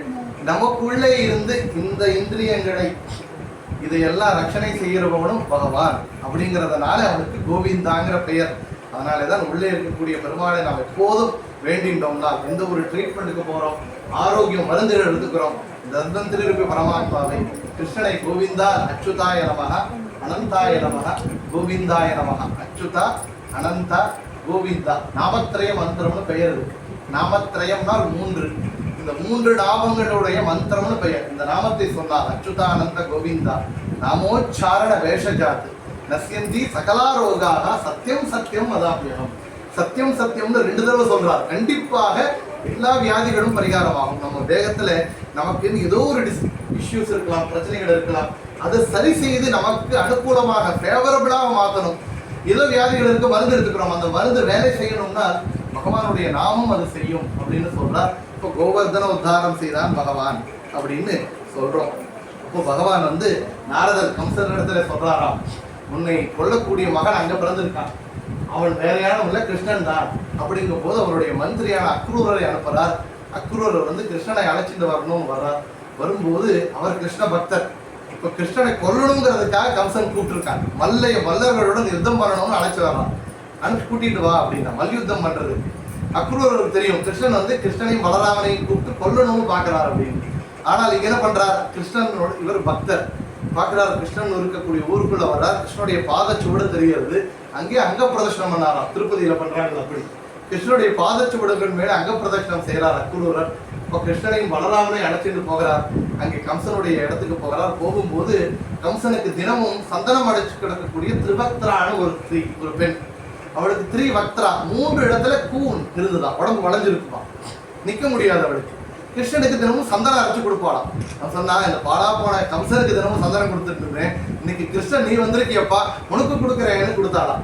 கிருஷ்ணன் என்ன பண்ணா அவருடைய கால் கட்டைவரில் தன்னுடைய காலை வச்சாளாம். கையை பிடிக்கிறார், இப்படி தூக்குறார். 3 கூணும் சரியாயிட்டான். பாருங்க, கிருஷ்ணனுக்கு சந்தனம் சமர்ப்பித்தால் நம் தேகத்திலே இருக்கக்கூடிய அதாவது வக்திரம், அதாவது அங்கஹீனம், நம்ம தேகத்துல வந்து ஏதோ ஒரு இஷ்யூ இருக்கு, கை கால் வலி இருக்கலாம், வியாதிகள் இருக்கலாம், ஏதோ ஒரு ஹார்மோன்ஸ் இந்திரியங்களுக்கு ஆர்கான்ஸ் எல்லாம் கவனம் பண்ணாமல் இருக்கலாம். கிருஷ்ணனுக்கு சந்தனம் சமர்ப்பித்தால் அந்த தோஷங்கள்னா அந்த குறைபாடுகள் நீங்கும் அப்படின்னு சாஸ்திரங்கள் சொல்றது. அப்போ கிருஷ்ணனுக்கு கம்சனுக்கு மாலை போட்டுட்டு இருந்தவன் அந்த மாலையை தானே போட்டுக்கிறான். பகவான் ஷேவ் பண்ணிட்டான், எல்லாம் பண்ணிட்டு போயிடான். ஒவ்வொன்றையா பண்ணிட்டு அங்க போகிறான் கம்சனுடைய இடத்திற்கு. கம்சனுடைய மல்யுத்தம் நடக்கிறது. மல்யுத்த வீரர்களை எல்லாம் ஜெயிக்கிறான். அப்போ தன்னுடைய தாயை அடைத்து வைத்து தன்னுடைய சகோதரர்களை எல்லாம் கொன்ன தாய் மாமனானாலும் அந்த கம்சனுக்கு தண்டனை கொடுக்கணும்னு சொல்லி அவனை சிம்ஹாசனத்திலிருந்து எடுத்து அவனுடைய இருதயத்துல எதிர்த்து உரைக்கிறார். கம்சனை அங்கே அழிக்கிறார். மீண்டும் சிறையில அடைச்சு வச்சிருந்த தன்னுடைய தாய் தந்தையர்களை தேவகி வசுதேவர்களை போய் விடுவிக்கிறார் கிருஷ்ணன் அப்படின்னு சொல்லி கம்சவதம் வரைக்கும் கிருஷ்ணனுடைய சரித்திரத்தை பார்க்கிறோம். முன்னாலே கிருஷ்ணனுக்கு வந்து கர்காச்சாரியார் ஒருத்தர் இடத்துல அது நாமகரணம் ஆனதுன்னு பார்க்குறோம். சாந்தீபினி ஆச்சாரியா குருகுலத்துக்கு அனுப்புறார். 64 நாட்கள்ல 64 கலைகளும் தெரிஞ்சுக்கிறான் கிருஷ்ணன். 64 நாட்கள்ல 64 கலைகளும் தெரிஞ்சுக்கிறான் கிருஷ்ணன். அப்போ அவன் கூட இருந்தவன் தான் குச்சேலர்னு சொல்லக்கூடிய கிருஷ்ணனுடைய நண்பன் அப்படின்னு பார்க்குறோம். அப்போ கிருஷ்ணன் என்ன பண்றான், துவாரகை பட்டணத்தை நிர்மாணம் பண்றான். ஏன்னா அந்த கம்சன் இருக்கக்கூடிய மதுரா பட்டணத்திற்கு ஜராசந்தன் சொல்லக்கூடிய அசுரன் அவன் படையெடுத்துட்டே வர்றான். இந்த ஜராசந்தன் இவர்கள்லாம் தொந்தரவு கொடுக்குறாங்க. இவர்களுடைய தொந்தரவுல இருந்து ஜனங்களை காப்பாற்றணும் என்ன பண்ணணும், எல்லாரையும் துவாரகான ஒரு பட்டணம் ஃபுல் அண்ட் ஃபுல் நவரத்ன வைடூரியங்களால் உருவாக்கப்பட்ட பட்டணம், அது ஒரு சிட்டி உருவாக்கி எல்லாரையும் ஷிஃப்ட் பண்ணணும். இத்தனை பேர் எங்க போய் ஷிஃப்ட் பண்றது? கிருஷ்ணன் சொன்னாரா, எல்லாம் கண்ணை முடிக்கங்கண்ணா. கண்ணை முடினால் எல்லாரும் மதுரால இருக்கா, கண்ணை திறங்கண்ணா, எல்லாரையும் துவாரகைக்கு ஷிஃப்ட் பண்றாங்க. அத்தனை பேரையும் துவாரகை பட்டணத்திற்கு மாத்துறாரு. மாத்திரப்புறம் கிருஷ்ணன் என்ன பண்றாருன்னா ருக்மிணி இருக்கக்கூடிய ஊருக்கு வர்றார். ருக்மிணி கல்யாணம் அந்த ஒரு சரித்திரத்தை சொல்லி முடிக்கிறோம். இப்போ ருக்மிணி அப்படின்னு சொல்லக்கூடிய அவனுடைய அண்ணன், அவர்களுக்கு வந்து ஒரு மகள் 4 மகன்கள் இருக்கா ருக்மிணிக்கு. அந்த ருக்மிணி அவனுடைய தாயா இருக்கு. இந்த ருக்மிணி என்ன பண்றான்னா ஜராசந்தனுடைய சிஷ்யன், கிருஷ்ணனுடைய எதிரி சிசுபாலன் அப்படிங்கிறவன். இந்த சிசுபாலன் தான் என்ன பண்றான்னா மகாபாரதத்தை கேட்கிறோம். ராமாயணத்துல ராவண கும்பகர்ணனாக இருந்தவர்கள், அதுக்கு முதல்ல ஹிரண்யகசிப்பு ஹிரண்யாட்சனாக இருந்தவர்கள். அதாவது வராக பெருமான் வந்து ஹிரண்யாட்சனை கொள்றார், நரசிம்மன் வந்து ஹிரண்யகசிப்புவை கொள்றார். அந்த 2 பேருமே ராவணன் கும்பகர்ணா பிறக்கிறார். அடுத்து ராமர் வந்து ராவண கும்பகர்ணனை அழிக்கிறார். அந்த ராமன் கும்பகர்ணனை வந்து மீண்டும் சிசுபாலன் தந்தபக்தரன் அப்படின்னு 2 பேரா பிறக்கிறார். அவங்க எல்லாம் கிருஷ்ணனுக்கு சொந்தக்காரங்க தான், ஆனா கிருஷ்ணனுக்கு எதிரியா இருக்கான். அவன் என்ன பண்றான்னா கிருஷ்ணனை 100 தடவை திட்டான். கிருஷ்ணன் வந்து பாண்டவர்கள் ராஜசூய யாகம் பண்ணும்போது கிருஷ்ணனுக்கு பூஜை செய்யும் போது கிருஷ்ணனை 100 தடவை திட்டுறார். கிருஷ்ணன் சொன்னாரா 100 தடவை நான் பொறுத்துக்குவேன், அதுக்கு மேல ஒரு அழிச்சிடுவேங்கிறார். 100 தடவை திட்டுறார். அப்போ கிருஷ்ணன் சக்கராயுதத்தை எறிகிறார். இப்போ சிசுபாலன் உள்ள இருந்த ஜெய விஜயர்கள், அதாவது துவாரபாலகர்களாக பெருமாளுக்கு இருந்தவர்கள் தான் இப்படி சாபத்தினால இப்படி அசுரர்களா பிறக்கிறார். அவர் கிருஷ்ணனுக்குள்ளே நுழையிறான்னு கேட்கிறோம். அந்த சிசுபாலனுக்கு கல்யாணம் பண்ணி கொடுக்கணும் ருக்மணியை அப்படின்னு முடிவு பண்றாங்க. இப்போ ருக்மணி வந்து ஒரு பத்திரம், ஒரு கடிதம் எழுதுறார் கிருஷ்ணனுக்கு. கடிதம் எழுதி ஒரு பிராமணர்கிட்ட கொடுத்து அனுப்புறார். ஒரு பக்தர் அவர்கிட்ட அனுப்புறார். என்று நீ வந்து கிருஷ்ணா நீ அழைச்சிட்டு போகணும், இங்க யாரோ தகுதி இல்லாதவர்களுக்கு என்னை விவாகம் கல்யாணம் பண்ணி வைக்கிறதுக்கு என் அண்ணன் பிளான் பண்றார். என்னுடைய தந்தை பீஷ்மக மகாராஜாவும் அதுக்கு துணையாக இருக்கார், நீ தான் அதை சரி பண்ணணும் அப்படிங்கும்போது கிருஷ்ணனுடைய பத்திரத்தை கொண்டு போய் அந்த அந்த கிருஷ்ணனுக்கு அந்த பத்திரம்னா இலை, இந்த லெட்டரை கொடுக்குறார். அந்த இலை கொடுக்கும்போது அதை பார்த்துட்டு கிருஷ்ணன் வர்றார். இங்கே முதல்ல அவங்க என்ன பண்றா, சுயம்வரம் நடத்தணும்னு பண்றான். சுயம்வரம் நடத்தும் போது கிருஷ்ணனுக்கு செய்தி கொடுக்கல. கிருஷ்ணன் என்ன பண்றா, கிருஷ்ணன் வந்தாலும் வருவான் அப்படின்னா அவனோட ஆசனம் போடாம விட்டுருவான், அவமரியாதான மாதிரி இருக்கும்.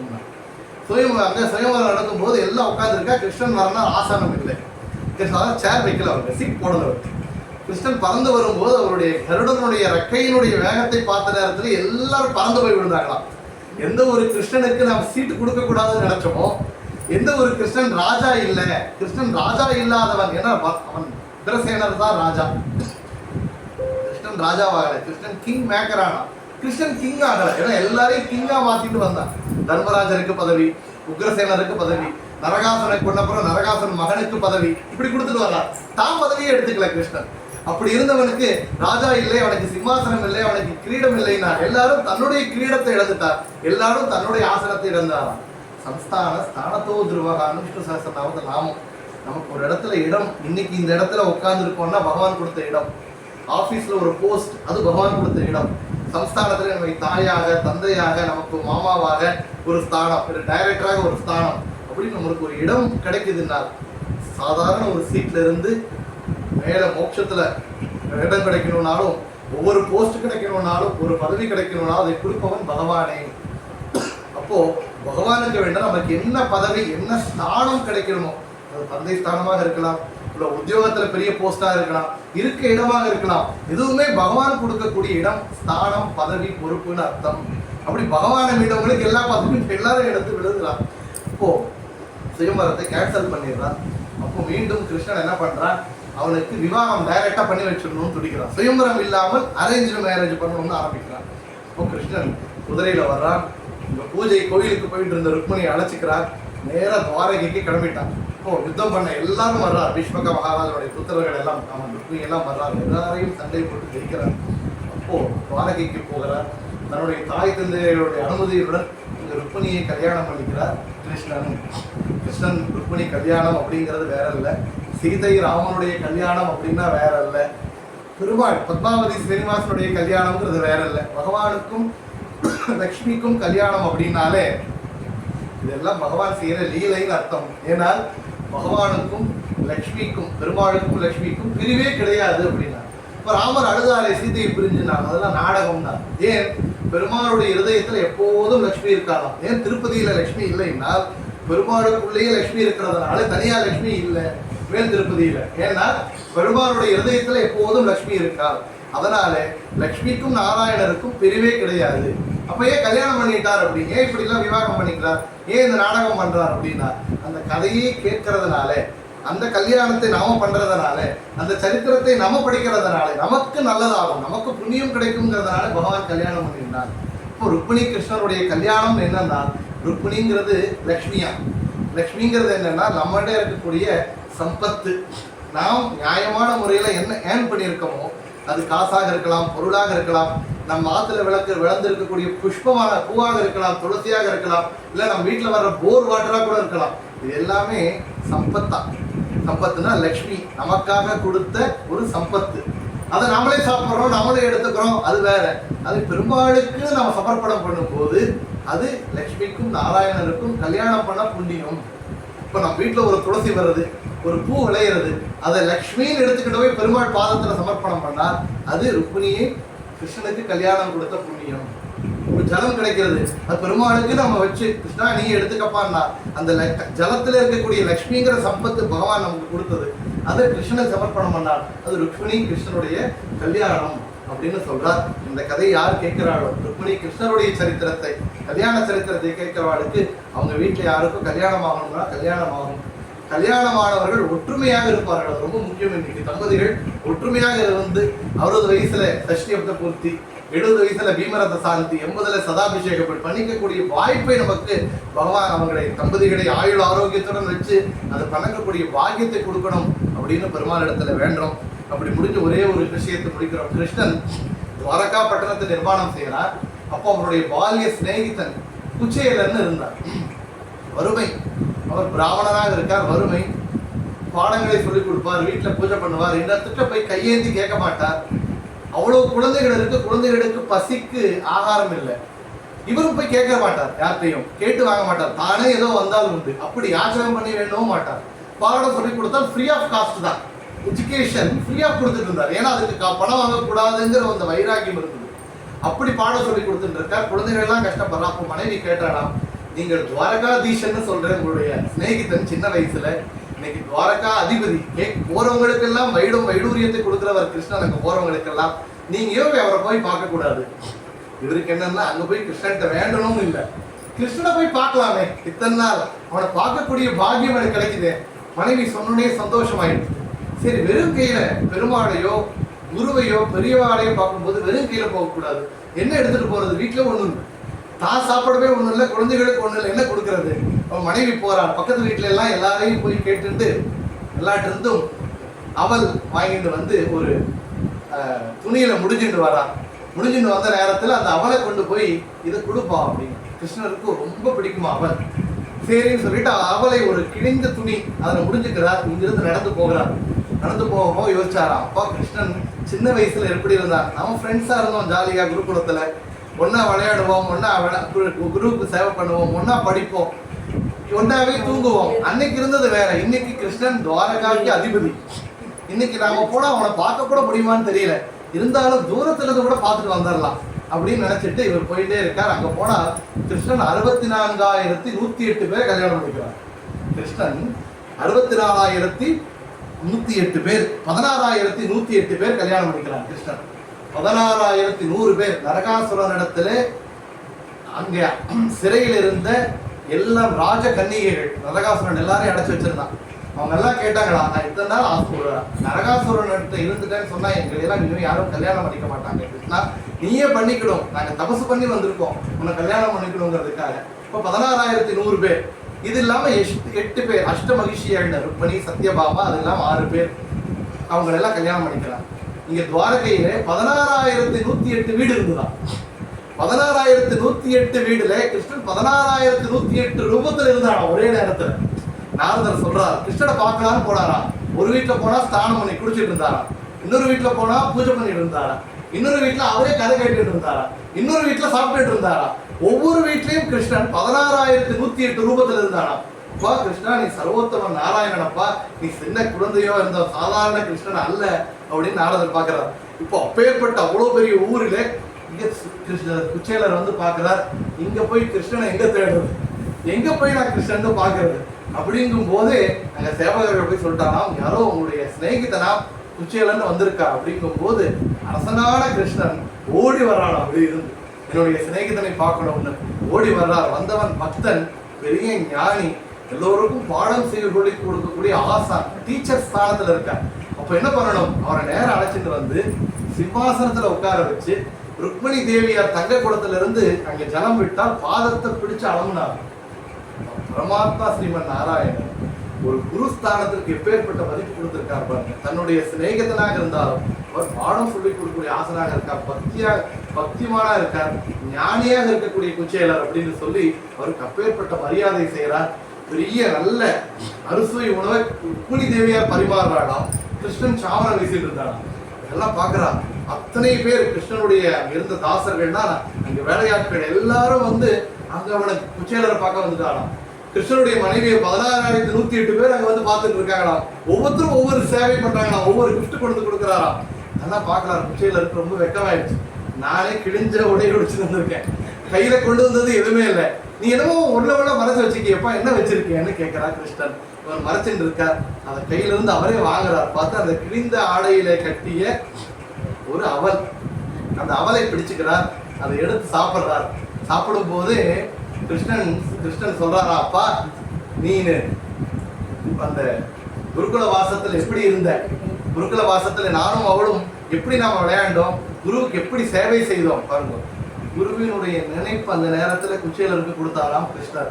ஏன்னால் இப்போ ஒவ்வொரு வாய் அவல் போட போட அவனுக்கு அனுகிரகம் ஆகிட்டு இருக்கு. கிருஷ்ணர் பகவான் அனுகிரகம் அருள் கொடுக்கும் போது நேராக அருள் கொடுக்க மாட்டாராம், குருவின் மூலமாகத்தான் செய்வார். பகவானை நேராக அடைய முடியாது, குருவின் மூலமாகத்தான் அடைய முடியும் அப்படின்னு காட்டுறார். அப்போ அந்த குருவின் உள்ளே குருவினுடைய நினைப்பை அங்க கொடுக்கிறார். அந்த குருவினுடைய நினைப்பு கொடுத்த நேரத்துல இங்க அவளை சாப்பிடுறார். 2வது சாப்பிடும் போது ருக்மணி தடுத்தாளாம். அவனுக்கு கிடைக்கிறதெல்லாம் கிடைச்சிருச்சு, அந்த 2 வாய் அவல்லையே போதும் அப்படின்னு கிடக்கும் போது இவர் கேட்கிறார் கிருஷ்ணன், உனக்கு என்னப்பா வேணும், உனக்கு ஒண்ணுமே வேணாம்னு சொல்லிட்டு உனக்கு என்ன வேணும்? உனக்கு எதுவுமே வேணாம், பூஜை இருந்தா போதும், பாடம் சொல்லி கொடுத்தா போதும், என்னை பக்தி பண்ணா போதும், உன்னுடைய மனைவி எப்படி இருப்பா அப்படிதான் இருப்பான்னு இவரே சொல்லிட்டார் கிருஷ்ணன். அவர் எதுவும் கேட்கவும் விடல, இவரும் சொல்லவும் சொல்லல. சரின்னு சொல்லி சந்தோஷத்துன்னு வெளியே வர்றார். கிருஷ்ணனுக்கு ஒண்ணுமே கொடுக்கலையே, அவ்வளவு பெரிய துவாரகாதீசன் நம்மளை ஒண்ணுமே கொடுக்காம அனுப்புறானே. அப்ப யோசிச்சாலாம், பரவாயில்ல, இந்த ஒரு வறுமையில் இருந்தாலும் இன்னைக்கு பக்தி, உண்மையான பக்தியுடன் நடந்துக்கிறான், பூஜை பண்ணிட்டு இருக்கான், கெட்ட ஆசை இல்லை, நல்லவனாக இருக்கான். நாளைக்கு ஏதோ பணம் காசு கொடுத்து வழி மாறி போயிடுவானோ என்னமோன்னு நினைச்சு எனக்கு கிருஷ்ணன் கொடுக்காம விட்டான், நல்லதே பண்ணான்னு நினைச்சு வந்தான். அவனுடைய பக்தி, கிருஷ்ணன் எனக்கு நல்லதே செய்தான் அப்படின்னு நினைச்சிட்டு வர்றான். வந்து பார்த்தால் அவன் வீட்டுக்கு வரணும்னு பார்த்தா அங்க வீடு காணும். அந்த இடத்துல பெரிய மாட மாளிகை இருக்கு. பார்த்தால் என்ன, நம்ம இருந்த இடத்துல நம்முடைய வீடு இல்லையேன்னு பாக்குறாரு. ஆடை ஆபரணங்கள் அடைஞ்சு அலங்காரத்துடன் வர பார்க்கிறோம். தன்னுடைய மனைவி அடையாளமே தெரியல. நான் தான் சுவாமி உங்களுடைய பத்னி அப்படிங்கிறார். பார்த்தால் அத்தனை சேவகர்கள் வேலையாட்களும் அவ்வளவு பேருக்கும் நவதானியங்களும் வைடூரியங்களும் அவ்வளவு அலங்காரத்துடன் இருந்தார். அந்த வீடு அரண்மனை தன்னுடைய மனைவியை பார்த்த நேரத்துல கிருஷ்ணன் டோர் டெலிவரி பண்ணிட்டான். கையில கொடுத்தா பாவம் பிச்சையில இடத்துலையும் தூக்கிட்டு போகணும், அவ இருந்த இடத்துலயே கிருஷ்ணனுக்கு கொடுத்தான். அப்படிங்கும் போது அப்போ கிருஷ்ணன் அங்க கொடுத்துருக்காங்க போது பிச்சையில நினைச்சானா, அப்பா நீ சர்வோத்தம நாராயணப்பா, பக்தர்கள் வேண்டுனாதான் கொடுக்கணுங்கிறது இல்லை, அவர்கள் மனசுல என்ன இருக்கு அவர்களுக்கு வேணுங்கிறதை அறிந்து கொடுக்கிறவன் கிருஷ்ணன். அதனால குச்சேலருடைய கருத்தரத்தை கேட்கறதுனால நமக்கும் பக்தியை கொடுப்பான் பகவான். நம்முடைய பிரார்த்தனை வேண்டணுங்கிறது இல்லை, அவனே நம்மளுக்கு என்ன வேணுமோ அதை கண்டிப்பா உணர்ந்து அருள்பவன் அப்படின்னு கிருஷ்ணனுடைய சரித்திரத்துல கேட்கிறோம். அப்படி இந்த கிருஷ்ணனுடைய மகாபுராணமான மகாபாரதத்துல ஹரிவம்ச சரித்திரம் இதை கேட்டிருக்கோம். இந்த கதையை கேட்கறதுனாலேயே பலஸ்ருதி சொல்றது, எஸ் மரண மாத்திரேன சர்வ பாப்பைஹி பிரமுச்சத்தை அபுத்திரஹா புத்திரமாப்னோதி அதனோ தனமாப்னியாத்துன்னு சொல்லி, அதெல்லாம் தனம் தானியம் நல்ல சம்பத்து வேணும், லட்சுமி கடாட்சம் வேணும்னு நினைக்கிறாங்களோ அவங்களுக்கு அது கிடைக்கும். நல்ல ஸ்மரண மாத்திரேன இதனை கேட்கறதுனாலேயே, அதை மீண்டும் மீண்டும் நினைவிற்கு கொண்டு வருவதனாலேயே எல்லா பாவங்களும் பரிகாரமாகுமா. நமக்கு இருக்கக்கூடிய வியாதிகளோ கஷ்டங்களோ எல்லாத்துக்கும் காரணம் என்னன்னா பாவங்கள். அது இந்த ஜென்மத்துல இருக்கலாம், வேலை ஜென்மத்துல இருக்கலாம். அந்த பாவங்கள் ஒவ்வொரு பாவத்துக்கும் ஒரு கஷ்டமா இன்னைக்கு நாம காம்பன்சேட் பண்ணிட்டு இருக்கோம். அதை டேலி பண்ண முடியாது. ஒரு பாவத்திற்கு ஒரு பாதனை, ஒரு பாவத்திற்கு ஒரு தண்டனை என்னைக்கு தீர்க்கிறது? மலை போல பாவங்கள் இருக்கு. ஆனால் இப்பேற்பட்ட ஹரிவம்சம் முதலான சரித்திரத்தை கேட்கறதுனாலேயே மலை போல இருக்கக்கூடிய பெரிய பெரிய பாவங்கள் எல்லாம், கோடிக்கணக்கான பாவங்கள் ஒரு செகண்ட்ல அழிஞ்சிடும். கிருஷ்ணன் அழிச்சிடுறான், பாவங்கள் எல்லாம் அறியும். புத்திரமாப்னோதி அபுத்திரஹா புத்திரமாப்னோதி, சந்தானம் வேண்டுபவர்களுக்கு சந்தானம் பாக்கியமாகும்னு அந்த ஹரிவம்சத்தினுடைய பலஸ்ருதி பலன்கள் எல்லாம் கொடுக்கப்பட்டிருக்கு. மகாபுராணம் 18 புராணங்கள் கேட்ட புண்ணியம், எல்லாம் தீர்த்த சாத்திரை செய்த புண்ணியம், 100 அஸ்வமேத யாகம் செய்த புண்ணியம், புத்திர எல்லாம் ராலகத்தியாதி தோஷங்கள் பரிகாரமாகும், பித்ருதோஷங்கள் பரிகாரமாகும்னு சொல்லி இதை பூர்த்தி செய்து விட்டிருக்கார். ஏற்பட்ட அந்த கிருஷ்ணனுடைய சரித்திரத்தை நம்ம யதாசக்தி கரெக்டாக 1 மணி நேரம் 11 மணிக்கு ஆரம்பிச்சு 12 மணி